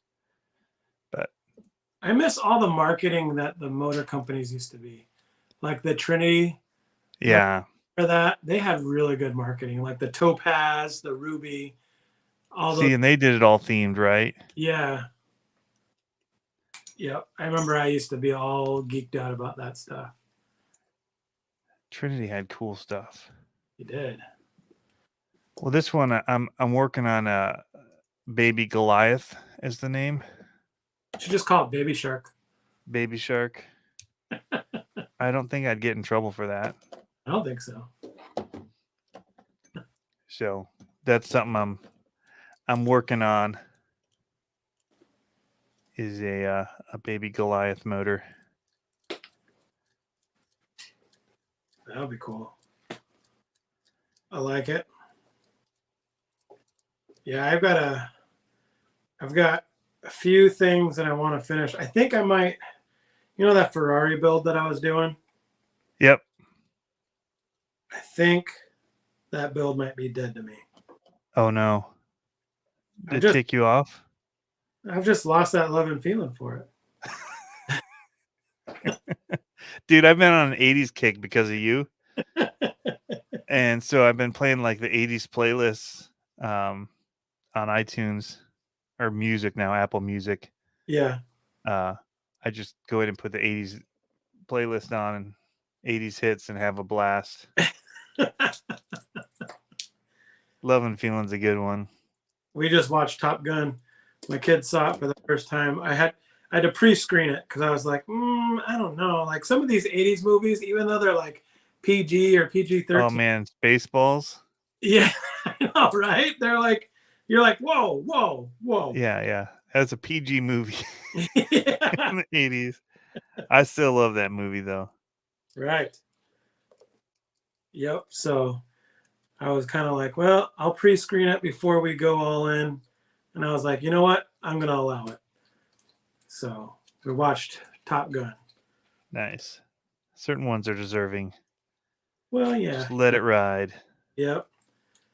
Well, it's crazy. I let the kids watch Dumb and Dumber with me. I fast forwarded through all the dream sequences for them, but yeah. And then the bathroom scene. Right. He's in the stall and you're like, I don't need any more of this. Cam Neely comes in. I'm like, But it's fun because they quote it with me now. It's one of the most quotable movies of all time, in my opinion. Oh, yeah. I haven't seen that in a long time. Their favorite one is like, man, you are one pathetic loser. No offense. Oh, no, don't take it. That's awesome. Oh, man. The best man music, 80s classic rock. So I landed in Ecuador a week and a half ago. At the airport, it's just straight up 80s classic rock. And some of it's like karaoke versions that are done locally. Oh, no. Which is almost even better, some of it. Like yeah. Oh, that was such a cool rendition of that 80s song. Yeah. But yeah, they love the 80s music there. Professor of Rock. Oh, man. Great stories. The Freshman. The Verve Pipe. The Freshman. The Freshman. I don't know what he's talking about. Can't be held responsible. Those are Michiganders. I whenever I hear 80s metal, it just brings me back. Like I feel like I should be turning wrenches, like working on my old Camaro with my stepdad. like That's what it was back in the days. That's all we had up in the shop. 70s and 80s rock. Yeah. Oh, this is a controversial one. Uh-oh. Lyle says Batman is Michael Keaton. I really liked those Batmans as a kid. Yeah. But now when I watch it and I know more about Batman, I'm like, he just doesn't fit the Bruce character a whole. Yeah. I like the Snickers commercial. Remember that Snickers commercial where he was like, I'm Batman. Like, and they're like, whoa, whoa, whoa, have a Snickers. Like, it's like, but I'm Batman. That was one of my favorite ones. Like, remember they had like the Betty White one where they're like, an old lady. Man, this is really clicky. What is clicking?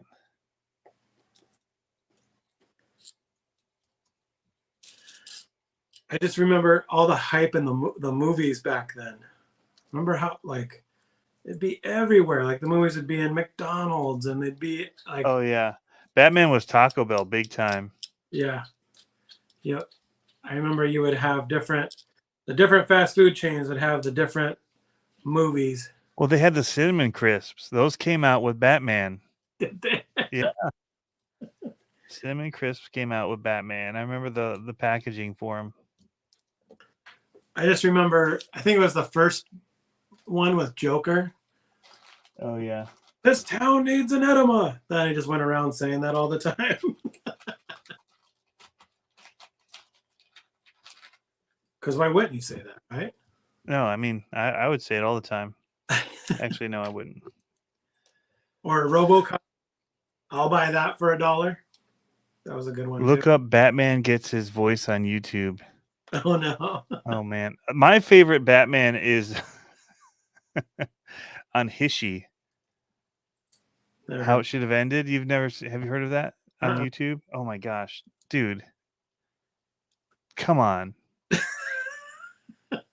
Loss of respect. How everybody else in the chat, you know what Hishy is, right?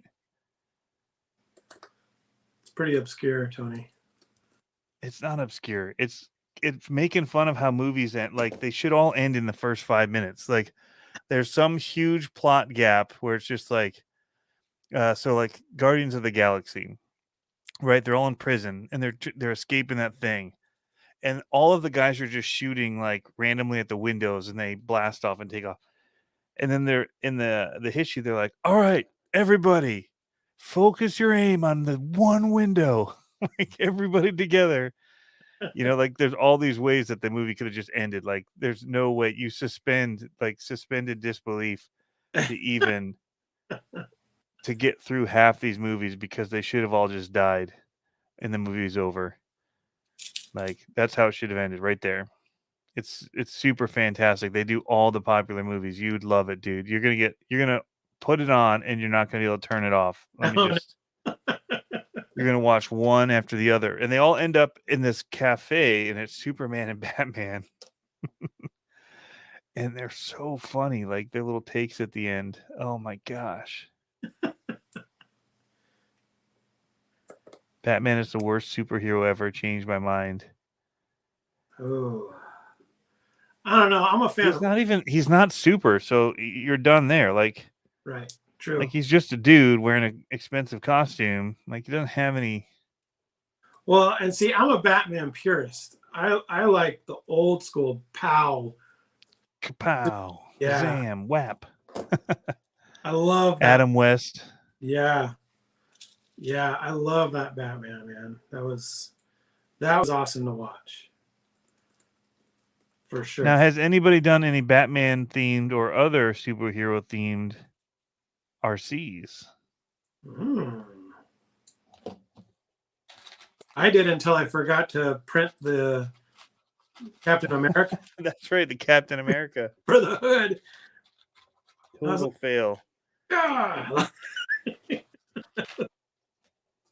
Don't ever let him design your graphics for you, basically. Yeah. I was like, but I think I pulled it off anyway. Nailed it. Nailed it. I did I thought it was pretty cool. Darth Vader Yeti by Axial, and I did like the bug body, and then on the hood of it was like this Darth Vader face that I had to paint in with liquid mask. It's a pain, man. And then on the sides, like the stripes, the racing stripes were like lightsaber, so like silver. Then it had red on the outside and like white in the middle, like the laser beam. Who's Darth Vader? There's a guy I just met yesterday that hasn't watched any of them. This guy. You haven't watched any? Well, you can't now. You're too old. Too old, I'll fall asleep. No, they suck. Like if you don't have something that like that early on memory of it, Yeah. it's too cheesy and too bad to like it now. Yeah, but I like cheesy and bad. Like, have you ever seen Santa Jaws? Santa Jaws? Yeah. That sounds terrible. It is terrible. On the Sci-Fi Network, I'm all about those type of shows. Hey, did you speaking of, so we're gonna go with Santa themed to Christmas for a second. Grumpy Cat Christmas. It's fantastic. It's I watch it every year. It's absolutely terrible. So it's like Hallmark movie, but it's not even Hallmark. It's that other station. Lifetime. Lifetime, yes. So it's the girl Audrey from Parks and Rec. Oh, okay, yeah. Like the really downer secretary girl that's always just like whatever. Like, and so she does Grumpy Cat. And she's just like meow, like she doesn't even care. Like the whole character is like, I know that this is a bad movie, and they talk about it being like a Lifetime movie, and and how low budget it is. It's just funny. If you guys haven't watched it, it's a Grumpy Cat Christmas. Like the two bad guys are like these wannabe musicians that are just it's awful. It's so bad. Like, but it's so bad that it's funny. Like it becomes comical. Well, you know that's my guilty pleasure, right? The Hallmark movies. Yeah. When it's that bad that it's good, you're like, no, all right. No joke. From October 31st through the beginning of the year, it is wall-to-wall Hallmark in my shop. 100%. Hallmark movies all day. All right, I'm with Jeff Walter. Deadpool is hilarious. That's some funny stuff right there. All right, so I can't find the right drive shaft links now. What the crap?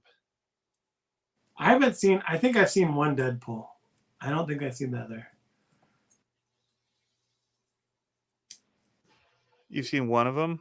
You've seen the first one? Yeah. Sometimes, like, I have no problem with like language or anything like that, but sometimes it's like you just kind of have to be in the mood, because like sometimes if you're not in the mood for it, you're like, this is too much. Like, yeah, you know, you're like, it's a little stretch. You know, when something's like just forced a little Ted. bit, you're like, Did you watch Ted? I've only seen parts of it. Oh man, it's funny. But like my wife wouldn't watch it, but I watched it on the plane. And I watched it several times. Like a lot of flights, I'll watch it because it's so funny. Yeah, see, I like that kind of humor, that dry kind of humor. And Marky, I call Marky Mark. Yep. Well, I know Marky Mark. Yeah, you're good. You're from up in that area. You're wicked smart, Marky Mark. Deadpool. So I mean, Sharknado movies are the best ever. Can't change my mind. They're pretty good. Cody must watch. What's that guy? He used to be on YouTube, but he kept getting banned. Where he do those change my mind. Oh, Crowder. Louder. Yeah. Louder with Crowder. Yeah. That guy was interesting. I like this stuff. Yeah. But I like anybody that does a little bit controversial stuff and pushes. Right.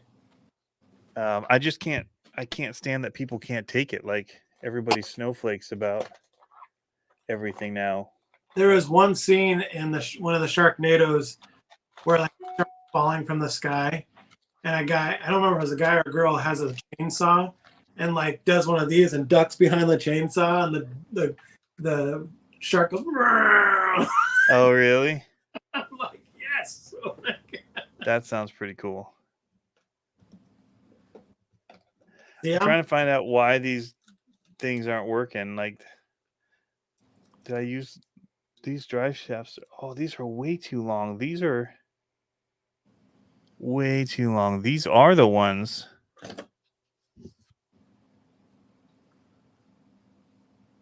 see, even though These are Gladiator ones. Oh.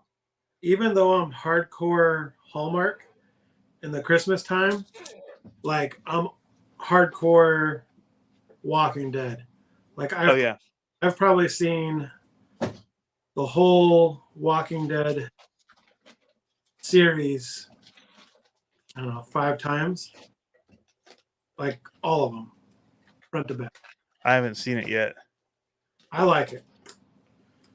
It's not that I have anything against it. I just don't have time. Yeah. Well, like I'm halfway through. So one of my favorite shows these days is, I think what everybody else is Ted Lasso. It's like, oh yeah, so good. I haven't seen the second season. I crushed the first one. Yeah, so I waited and I've crushed half the second one. Now I'm waiting because I need to be able to watch 4 in a row. Like, it's just, I don't want to stop once I start. Right. So, but yeah. Did I tell you about Snowpiercer? I got sucked into Snowpiercer. That was What would really, we always kind of tie in some kind of thing that we steal from Harley and them. Just kind of because it's fun. Like when you weren't here, I was eating beef jerky, which they're sponsored by beef jerky. From in Ecuador, because that's what I take is like, if all else fails, at least I have jerky. A little bit of protein. Yep, and so flying cars is something that always gets brought up. Right. There, I didn't mind it. It's one of those. It's so bad, it's kind of good. It's like Rad. It's totally like Rad. It's that bad that it's good, and it's about something you like. And even though they do like a job of it, you still kind of find yourself liking it. Well, it's because there's a little bit of that, like, am I that guy? Like, well, totally, because of him being the YouTuber guy, right? Yeah. Yeah. That was a little like too close to home for a second there. You're like, is my RC card? Oh, yeah. They're making fun of me. Who's making fun of you? The directors. I'm gonna be right back. Yep. No, it's I thought that movie was pretty good. What I liked about it is that it actually had, it wasn't like they were taking Walmart cars and making the stuff out of Walmart cars. They actually had some kind of I don't know if I would call it art direction or whatnot, but they actually had real RC stuff, like hobby grade RC stuff. But I just thought it was funny how hard that guy was, like, needed the hit, man. He was like, yeah, I need to go farther, higher. Lego Batman is good. I agree. Yes. Will Arnett. So Batman is just Bond in tights. No. Pablo, your man card is being revoked now. What? Hallmark. No question mark. It's Cody. Oh. No way. Nope. I'm all about my Hallmark. Billy Kid. That's why I never for links on any of my rigs. I can't find the right links. Drive shafts never works. Yeah, so I thought I was getting deadbolt links, and I just put the Gladiator ones on. So now I don't have drive shafts. So are you linking your front end? No. I know people like to. I find it stiffer. I was gonna try it on this next build. Plus I don't have the longer Y-link or whatever it is. I don't really. I mean, it's one of the. I could probably. I don't know. I can't find I haven't looked, I should say, for a 3D file for it. I could always 3D print it, but I'm like, I think I'll just link it. So, yeah, I don't think I have the long enough. Well, that sucks. That was a lot of wasted work. So do I leave it? Do I leave it now and just order drive shafts? Ugh. Or do I? And popping these pillow balls out sucks. Yeah, Out of these plastic ones. dude. Prove me wrong. Yeah. No, that was my problem with when I was doing with the element build with the tiny gap in it. That's where it would break my drive line every time, and I'd have to put it back together, and I was like, ugh. So what sucks is I definitely have them because I've done metal links for these other trucks. So I definitely have some somewhere. But finding them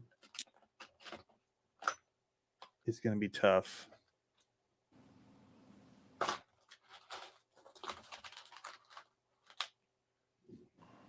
Okay, here's one. So maybe it's not going to be too tough. I already found one.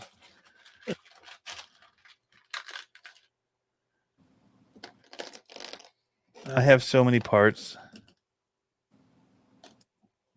for these things. It's insane. It's a problem. Me and Ken were just talking about that because I used to be like fleet style, where I would like to just have the same product line, and that way I could carry the same parts. And if something broke, I'd buy two of them, and then I'd have one on backup because it'd be me and the kids running. Yeah. And I'm kind of getting away from that, kind of all over the place. Like, and I need to start getting more into the crawling. But I've been designing a build, like another marquee build, my one big one of the year kind of. Yeah, you do like to do those big marquee builds. Somebody's able to. Shaka Hobby sent Billy the Kid a tool where he can poo out things easy. So like X-Lax.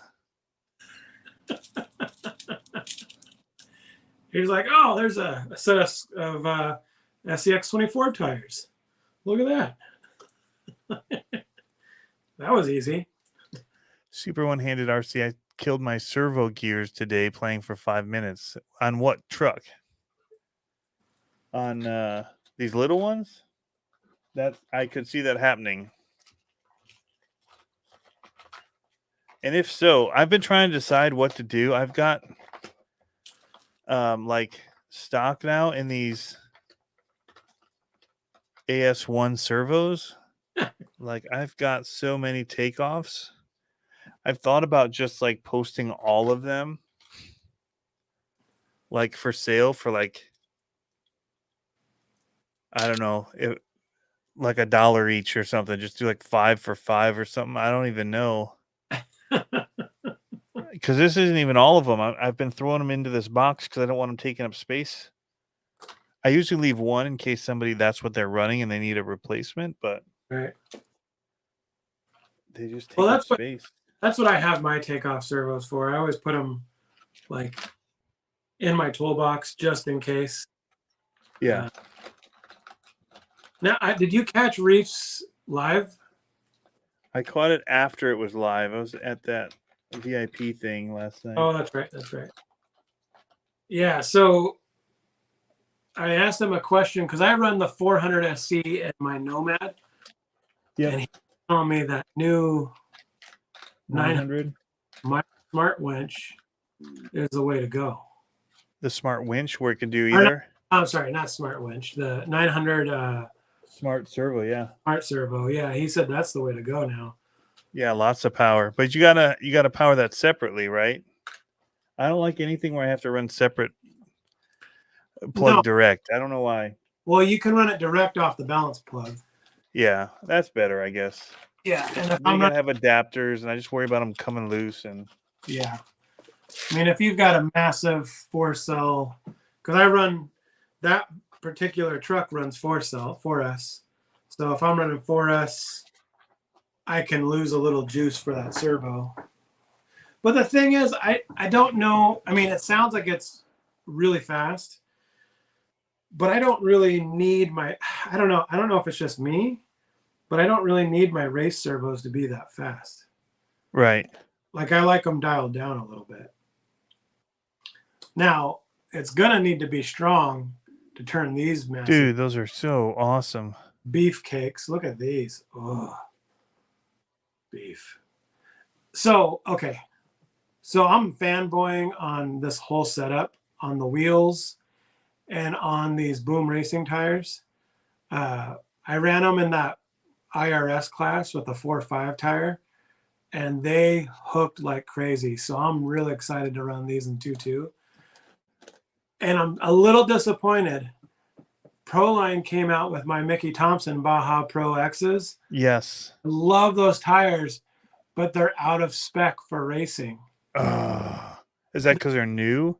No, or they just aren't going to be spec no matter what? They're 5.8 and it's 5.75 for spec. So I'm like, do I just throw some lead weight in my car when I go and someone tries to measure how tall my tire is? That way it's squishing out. Rig. Yeah, I'll be like, yeah, these are in spec, yeah. Because let's be honest, when you're going full tilt anyway, and these tires are ballooning out. Yeah. So, but yeah, I want to get those for sure.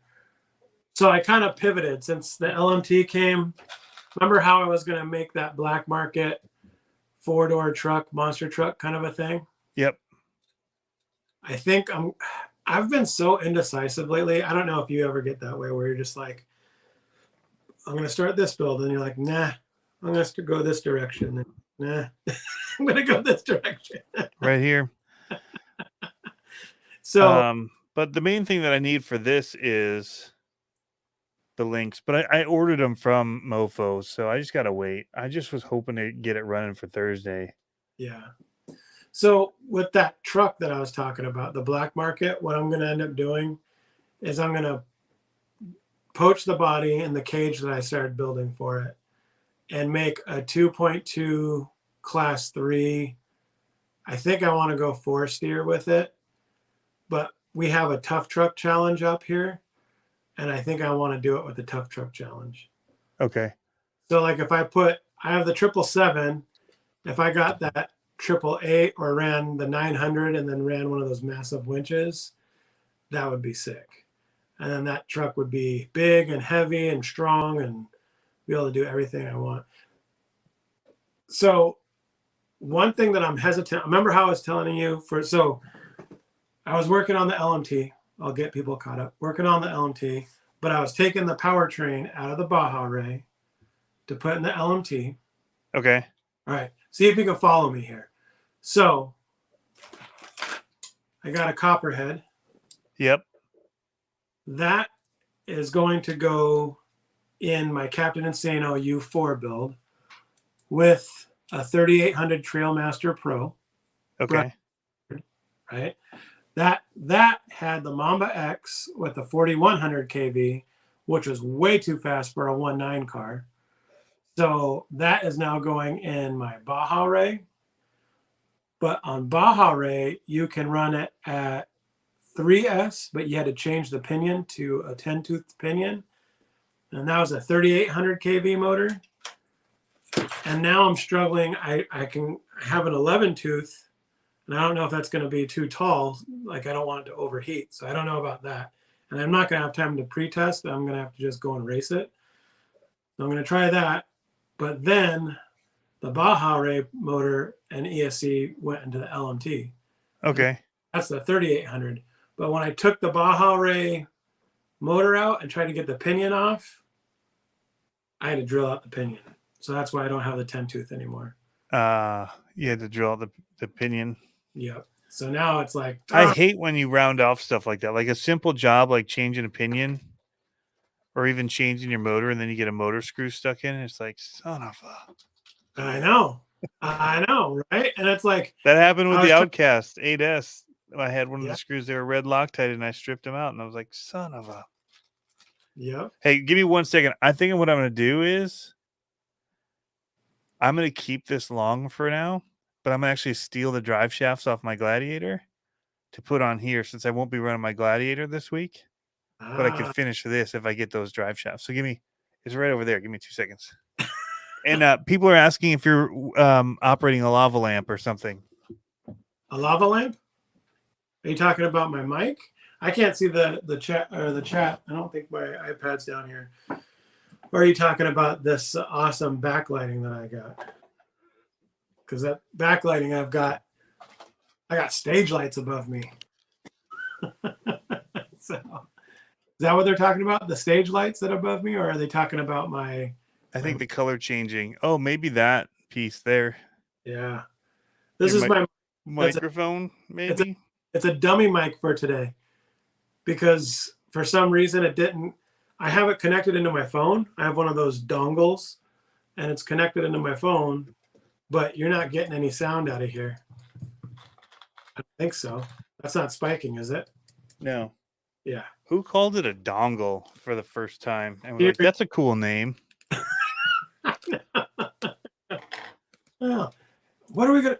Look, they're in the board meeting. So I have this idea, but we just don't know what we're gonna call it. And they're all sitting there, madmen with their brandy in their hand. They're like, "How about a dongle?" Like, bing. Great. Let's have a cigar. That's when the day was getting too long, right? They're like, let's go home. Yep, dongle it is. We're done. Yep. Call it. Strike it.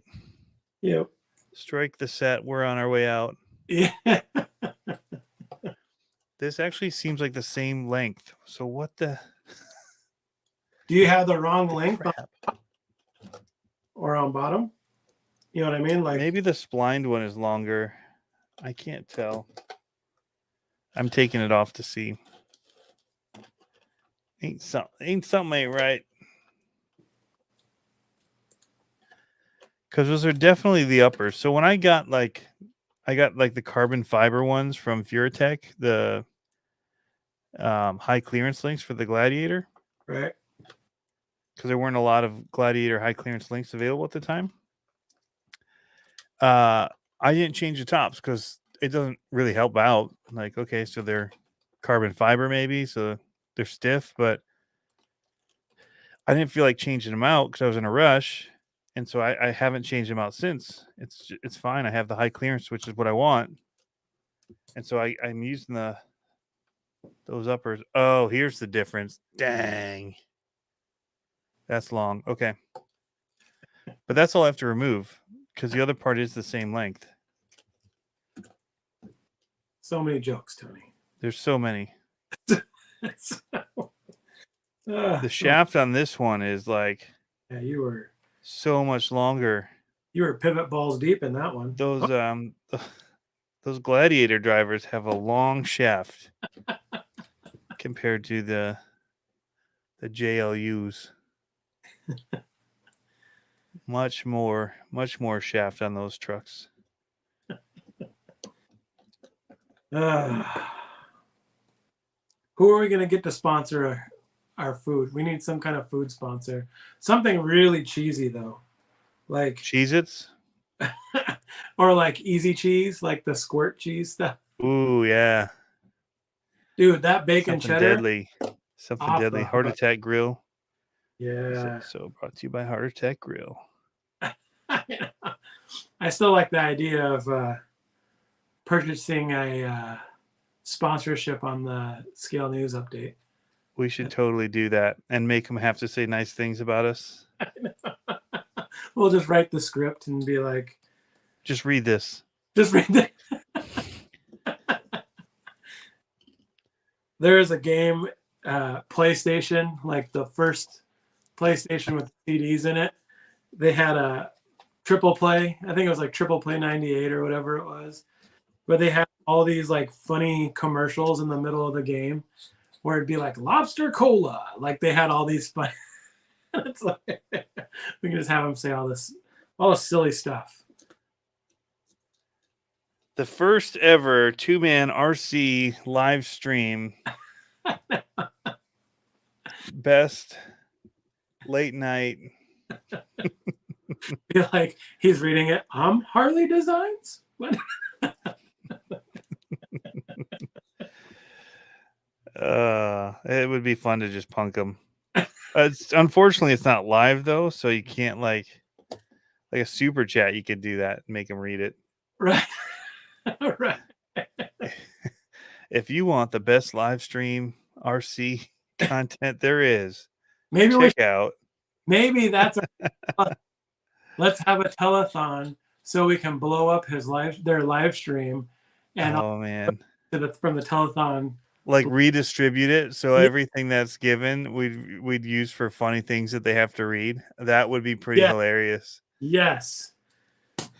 Maybe Oh man, next week. I think we should do that. I'll go buy one of those phones that has the little gumballs on it, and anytime someone super chats, I'll pick it up and say what the super chat was. Be like, thank you. And now that will go towards. That's what we'll do. let people come up with funny things though, Yeah. like that we'd. Well, we should do that, and then or maybe have like some phrases already done, and you could buy that phrase. I like it.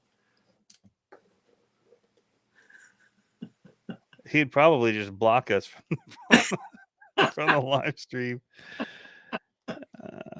That's when we get our ghost accounts going, our burner accounts. Yeah. Be like, who's this taco guy? I don't know. What? I like it.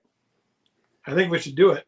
I funny enough was reached out to by a jerky company last summer to sponsor my YouTube. You know what'd be cool? It was actually the jerky that I was eating in Ecuador. They sent me like so much jerky, dude. It's like the hugest box. We have like a lifetime supply of jerky now. We should find a distributor for like an energy drink. That would be cool.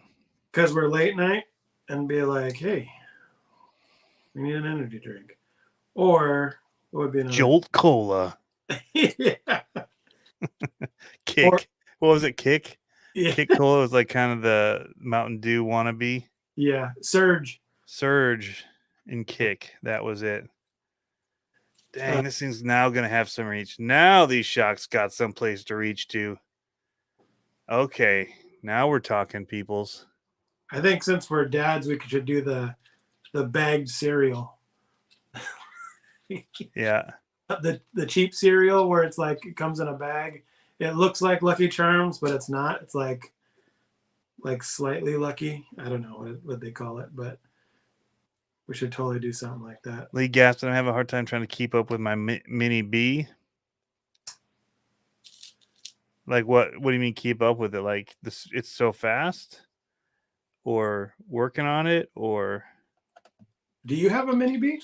I have a mini B and a mini T. So Associated makes a 14 scale. It's called the 14 Reflex, I think it is. I want to try it. It looks small. It looks killer. It's got like a bomber theme to it. Yeah. But there's really no I don't think there's any kind of racing you can do with it. And it's brushless. That was the motor that I was thinking about using for the tiny gap in it thing, but I couldn't find the motor only. That's hitting. Anybody else have their servo hit the... I might have to go with the Emax. So that's what I was saying about my design. On my design, my servo hits the Komodo motor. That's why I got to flip the motor around. Or use the C10 ones on the front.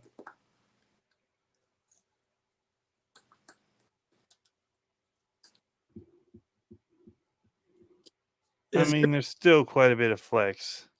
Is your scythe four steer? No, we're not allowed to have 4-steer at the comps. I have a servo or axle here waiting to do it, but it's not worth doing it because then I can't run it. Have you ever had a crawler with 4-steer? No.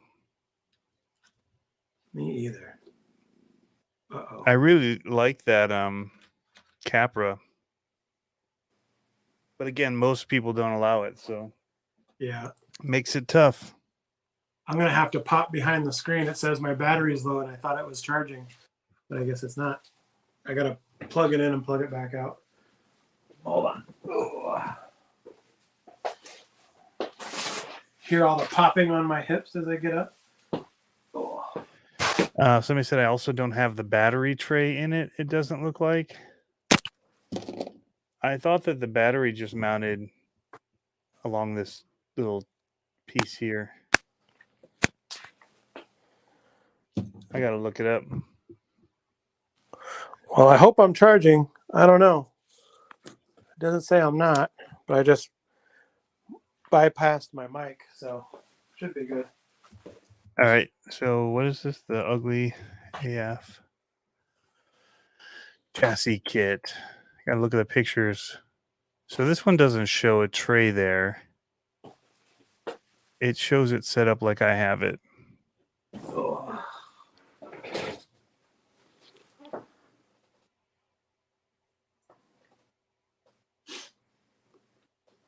Although I have them turned the wrong way. Son of a... I tell you, I can't do anything the first try.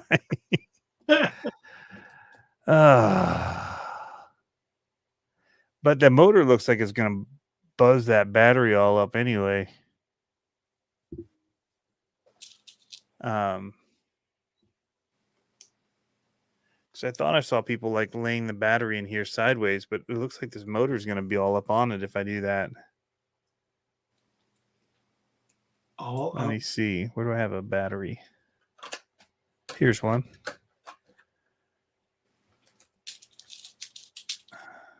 Oh, yeah. That's getting totally buzzed off. What the crap?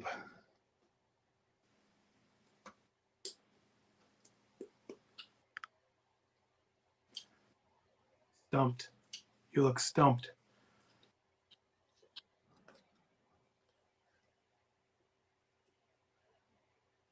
You know what? This is the first time I've built bead locks, and I don't know how long, by hand. I normally use a power driver. I'm using the comfortable CCXRC multi-tool.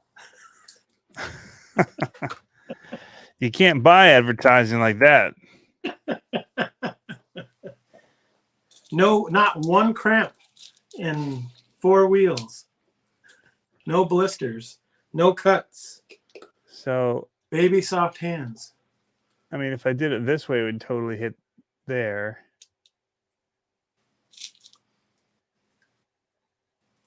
If I go here, then I guess I just literally, if I just permanently put it here, they would, I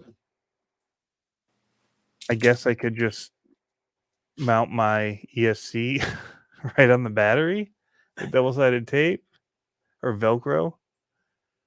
I could Velcro it so I could take it off. Yeah, that stuff, that hook and loop. No, this is the heavy duty. Is that hook and loop? This is the Duralock. The plastic stuff where it's like clack, it clicks in. 3M. It's awesome. So I gotta flip this and do the. I gotta flip the transmission.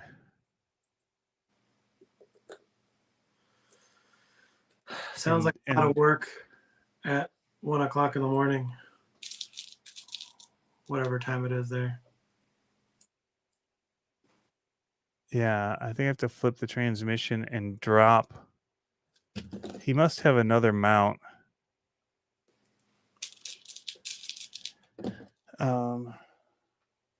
I don't know. I've had so many pieces come in and they're just in bags and trying to make sense of it all. There's like 4 different mounts that I got with this particular motor. What motor is it? The Micro Beast? Yeah. I'm sure there's got to be one that puts it on the backside and tucks it inside the chassis.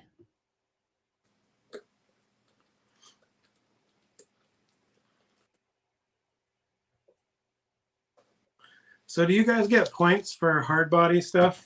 Do you guys get scale points? No. No scale point. Oh, what do I got in this box here? No, we don't get scale points.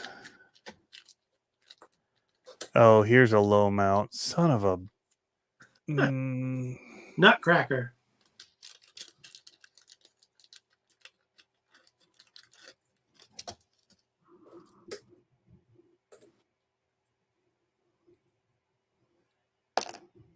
I bet you were So supposed to. this one... Yeah. Dang it. So, I get to remove this again. So that's cool. So you're like, next week when we comp this chassis. And I've actually got all the links and everything in this time. Son of... I'm taking this top plate off. Here, you guys can see my mess. You need to look at me. My mess is better to look at.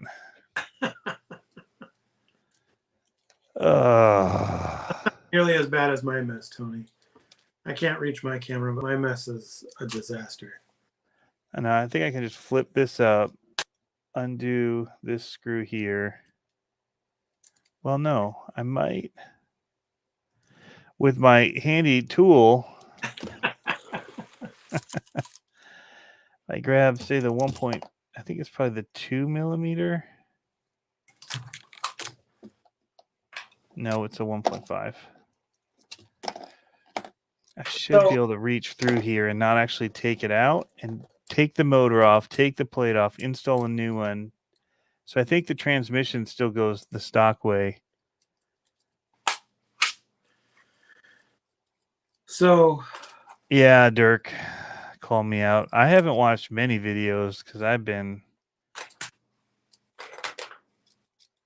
trying to figure out how to design stuff. Forgot what I was going to say.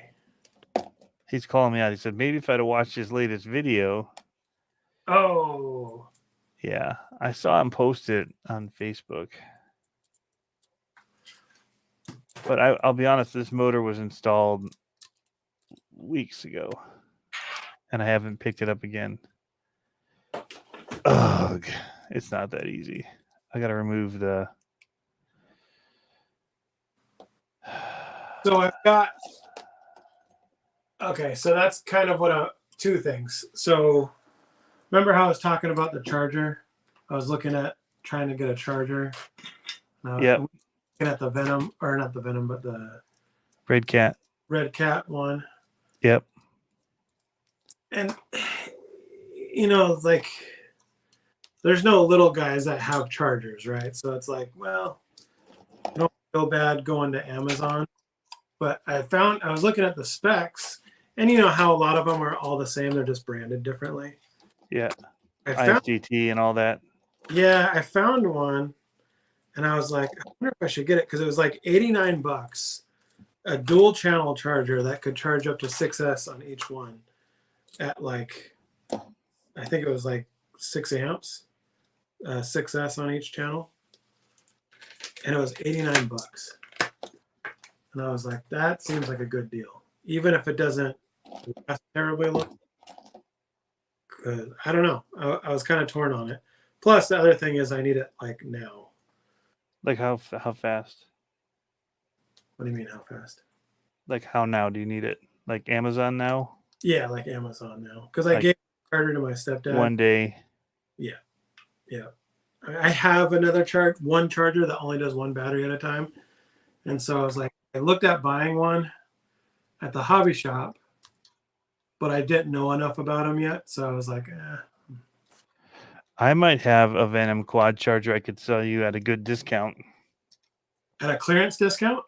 At a clearance discount. I would buy it. I just have to find whatever box it's been in for the last couple months. Yeah, so, well, the reason why I need it like now is because of the race coming up. I mean, I don't have now shipping abilities, but I'm not Amazon. Come on. I'm working on it. You're getting there. You just have to ship so many things, and then you get cred, and then you're Amazon. He started out of his garage, so yeah. There you go. Bezos. oh my. Okay, so I've got one of these Kimbrough. I forgot I had one of these Kimbrough servo savers. Yep, they're great. I think I'm going to put it on the LMT. It's a little small, but I think I'm going to throw it on there. But at least it'll blow up instead of your servo. Right. Right. And I've got the 500 on there right now. I just don't know if that 500 is going to blow it up. Oh, just with power turning? Yeah, because it's so strong. So massive. You know what's awesome? What's awesome is that Peter got it. Got what? All the small things. It was a Blink-182 reference, but oh, because I knew while I was waiting for you, I was going to be talking about the small trucks that I'm working on. I forgot to be wrenching on this. Right. I didn't plan to be talking about all my stuff, but that just happened. I was looking all over for the bit, and I was like, oh yeah, it's in the handle. And the nice containing handle. Look at that. The 2. The want is getting so great, I think, for these now. For what? Because of all of the shameless plugs. That's great.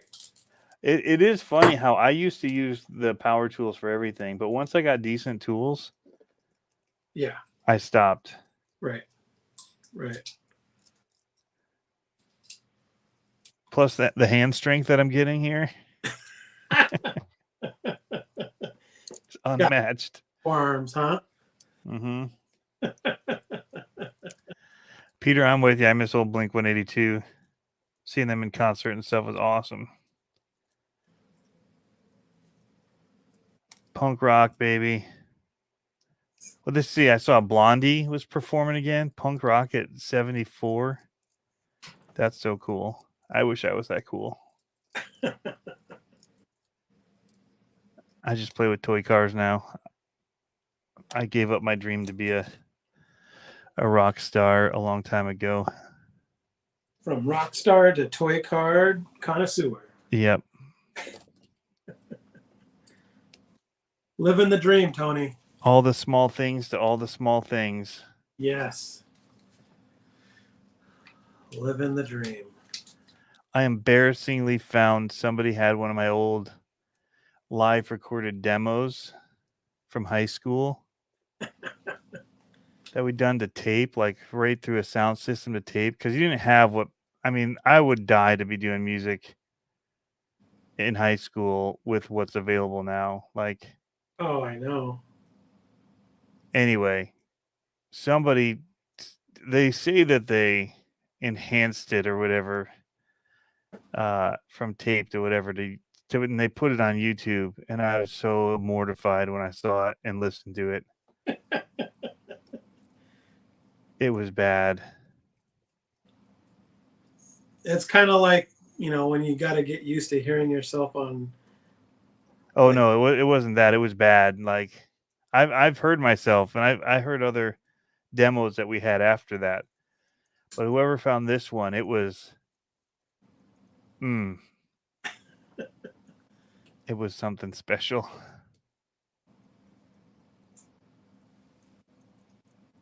It was after we kind of changed the group up and all that, and I was playing bass instead of guitar, and one of the guys was playing drums that wasn't really a drummer. It left a lot to be desired.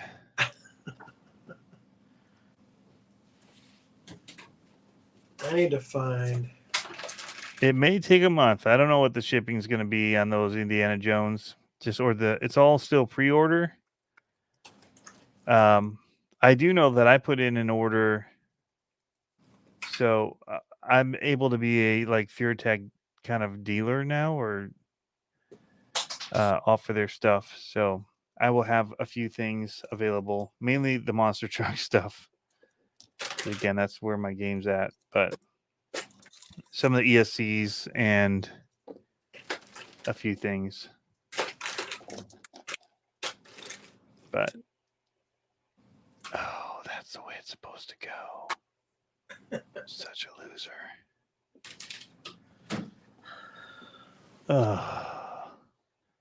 I'm a loser, baby.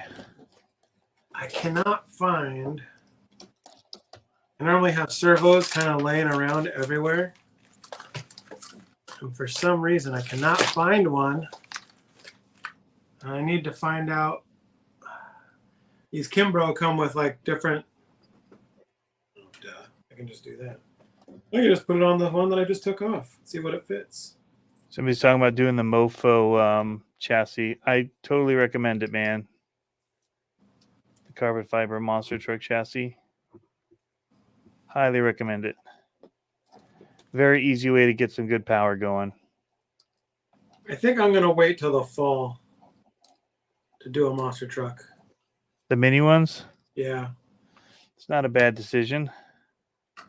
Just because, like, our stuff's still being figured out, man. Well, and our family, like, we're outdoors a lot in the summer. So I just feel like they wouldn't get used as much. Like, I don't know. Maybe. But I'm going to have to go at least 2 deep, because if I do it, I've got a nice hallway. Yep. That I can set up some Pendadrags with. And I think that would be a lot of fun to do. Yeah, it would. And I've got the. As long as you have them matched for power, man, that's all you need. Well, and it doesn't matter that they're, just match them and drag them. Yeah, and I've got the what's it called? The staging light for it. Staging. Remember the Christmas tree? Oh yeah. The nerdy Christmas tree. All right, Tony. I'm gonna have to blow your ears out. I'm gonna need to use the power driver. You don't hear them that loud, so it's not a big deal. All right. I've got to get it started in this Kimbro. The only problem with those servo savers is that they're like hard to start the screw into it. Yep.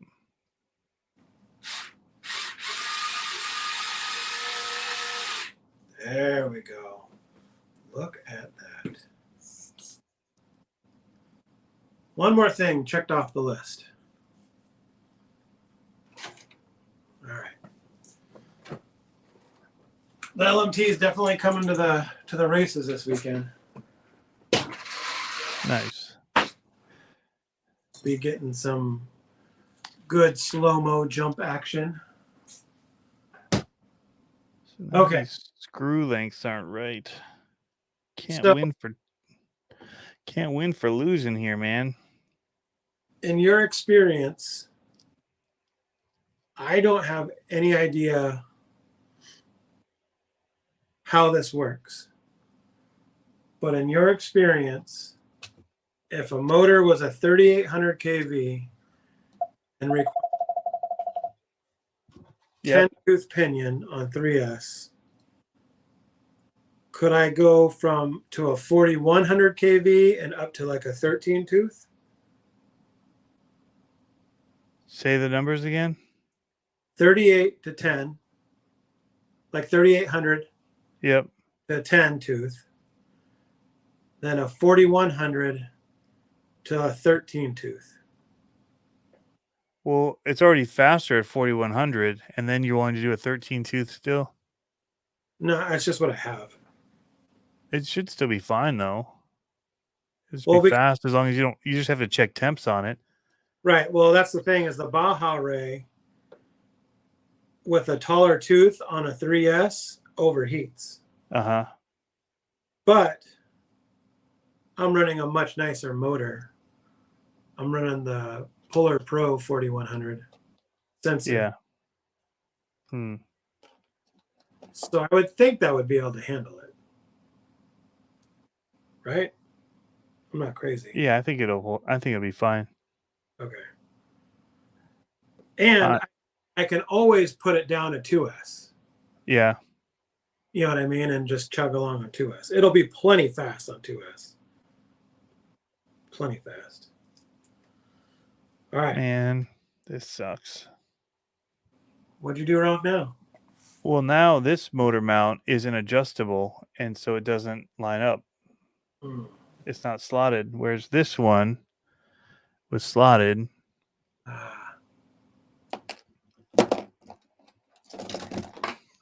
Strike 3. Throwing my hands in. Done. Just gonna put a micro Komodo on it. There you go. It's a bummer. I want to run that thing, but there's too much. Well, the micro Komodo won't work either because it's a forward mount. So it needs a bigger pinion. What does? Or it needs to be slotted like this. See how it's slotted? Yeah. Can you not drill holes in that one? I guess I could just round them out. I don't know. I just threw it all, though, in my frustration. Now I don't know where it is. So now the question is, do I work on it? It should be low hanging. Comes with a transfer gear. What? What's a transfer gear? Oh, it goes on here. There's another gear that goes in here and screws in. Oh, like in the bag. Oh, what's this?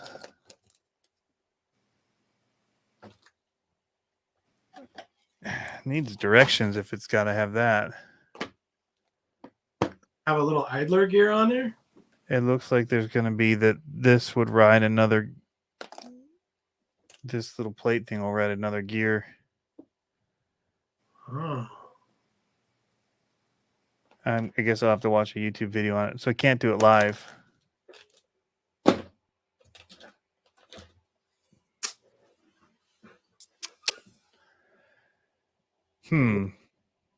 Well, that's I understand why he did it though, because he has to get it away from the transmission. Right. So you can't just do. You can't have a adjustable mount because you're going to hit the transmission. So it's smart. Like, it is smart. I get it.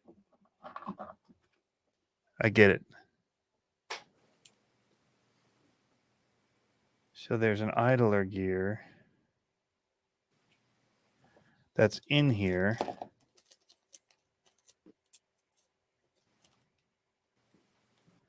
And there's actually shorter screws for me to work with too. Oh. So this will probably sit on that screw.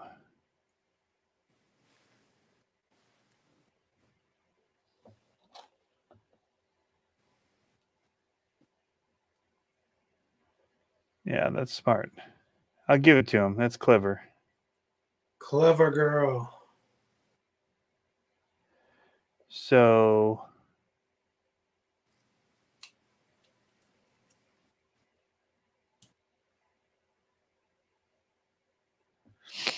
I probably need that longer screw. Now I gotta find the motor. I just chucked everything. And there's a bunch of spacers too, so that'll sit on here, but I probably need to use these spacers that are included. Spacers included. Do you run a copperhead? Have you tried that yet? I haven't. I'm excited to try it out. It's my second Castle, and I really like the Mamba X. Yep. Very nice setup. And so I got this one to play with. The problem is now I have a Sidewinder 4 sitting in a brand new one just sitting in my drawer. I got to figure out what to do with that. What I might do, long time ago, before I knew what was going on, I got one of these like El Cheapo eBay 4-pole 3800 kV motors.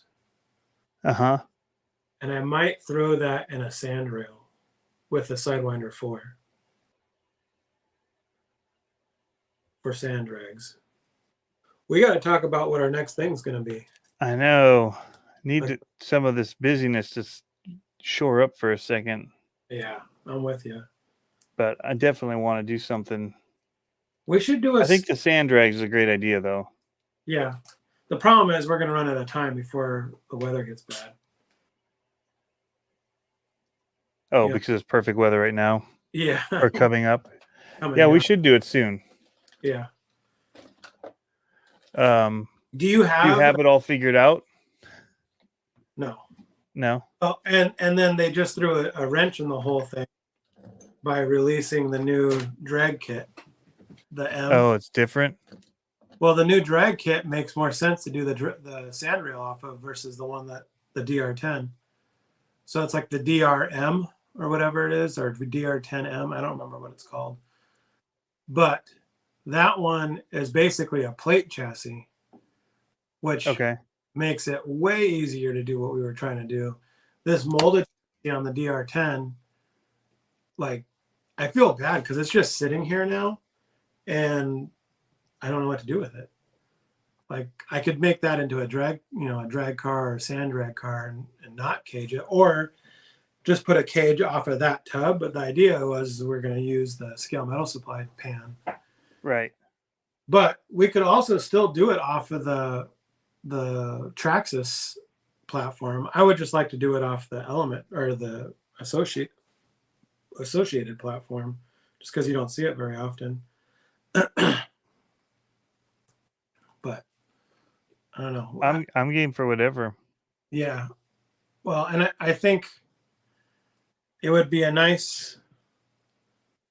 I don't know when that new chassis lands. I think it's still a couple weeks out. So I'd like to see it first to see if it's possible. Right. And if it is, then yeah, that would make more sense. Except that we would be doing it off a carbon fiber chassis, which would, I think, be fine. Do you think you can get set up to braze? I have the yellow brazing stuff and the little rods. Yeah. I've already got it. There you go. That would be fun. I just haven't yet. Well, no, my son and I did a little brazing project for fun. That's cool. It was going on RC Boys. And we brazed a little like figure guy. Yeah. You know, way back in the day before I got a welding kit.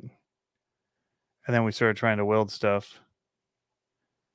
I made a few like yard ornaments and with a welder gifts and that with my welder. Do you have gas on it or is it just flux? No. I splatter. So a flux core wire, hardwire. Yep. Lots of splatter. Can yours do the gas? Yeah.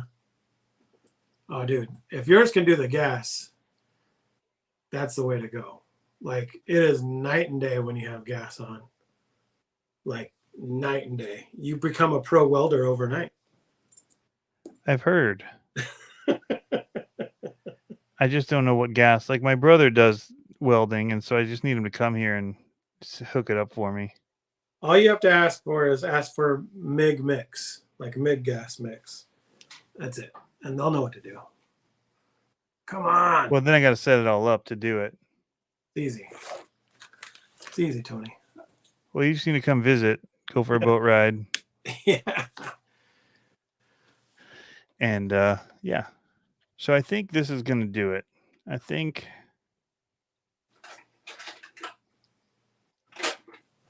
I love not knowing what I'm doing when I start something.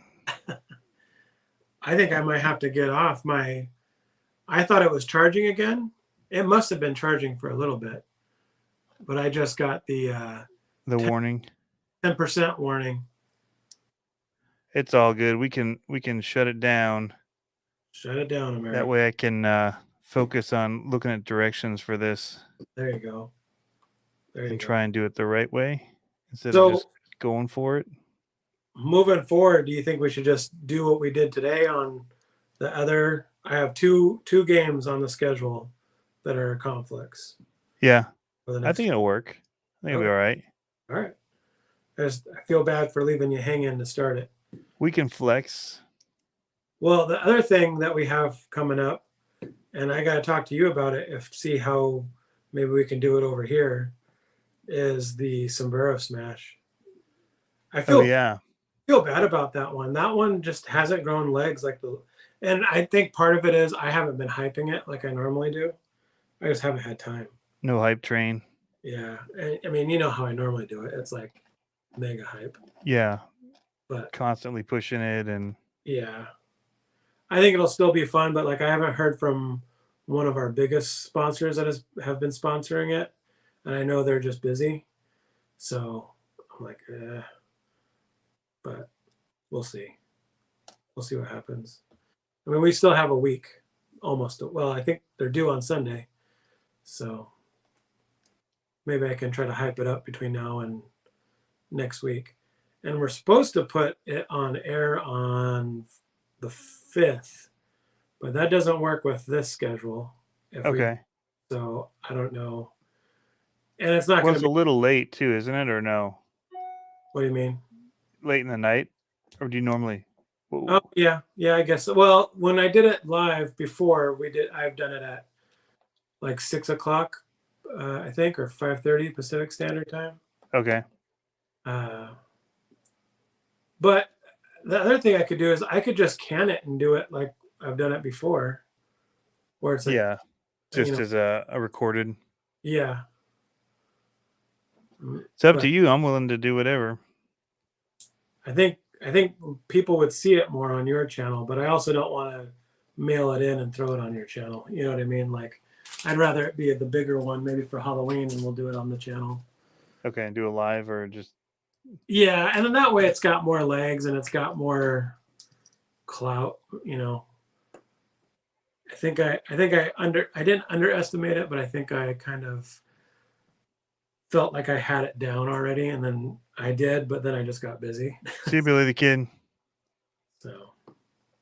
Yeah, Brian, I'm going to definitely be watching your videos on the Nano Beast. This was not a good build it live thing. This is a build it while watching a build video. Build it well, at least they got 4 times their money's worth watching it live. Yeah. How many times does he have to redo this setup? But I'm sure once it gets going, I felt that I had it together there for a second, but I decided to put one more motor screw in. Yeah. It feels good. Right on. So. All right. Well, we should probably. Yeah. So let's sign off. Yeah.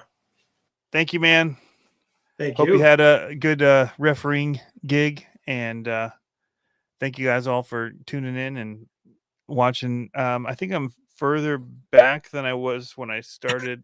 I think I've done negative amounts of work on this vehicle, so that's cool. It's in worse shape than it was when we started. You're like, there's 2 hours I'll get back. So this is where you come when you want to find out how not to build an RC car. Yeah. I know most of the stuff. Like, it's just when I get into something new. Yeah. And I had no idea. Because I was not running this mount. I was running the simple slider mount. Which was very easy. It just doesn't work with this chassis. It would work in all my other chassis. And be great. But, yeah. Now I get to learn something new, which is good. Yeah. So, learn something new.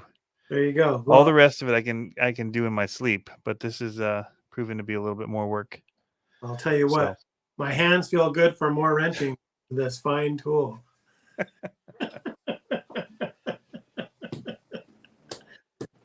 There's comments I want to make, but I'm not going to. So, hey guys, thanks for tuning in, and we will catch you next time. Peace out. Hasta la pasta.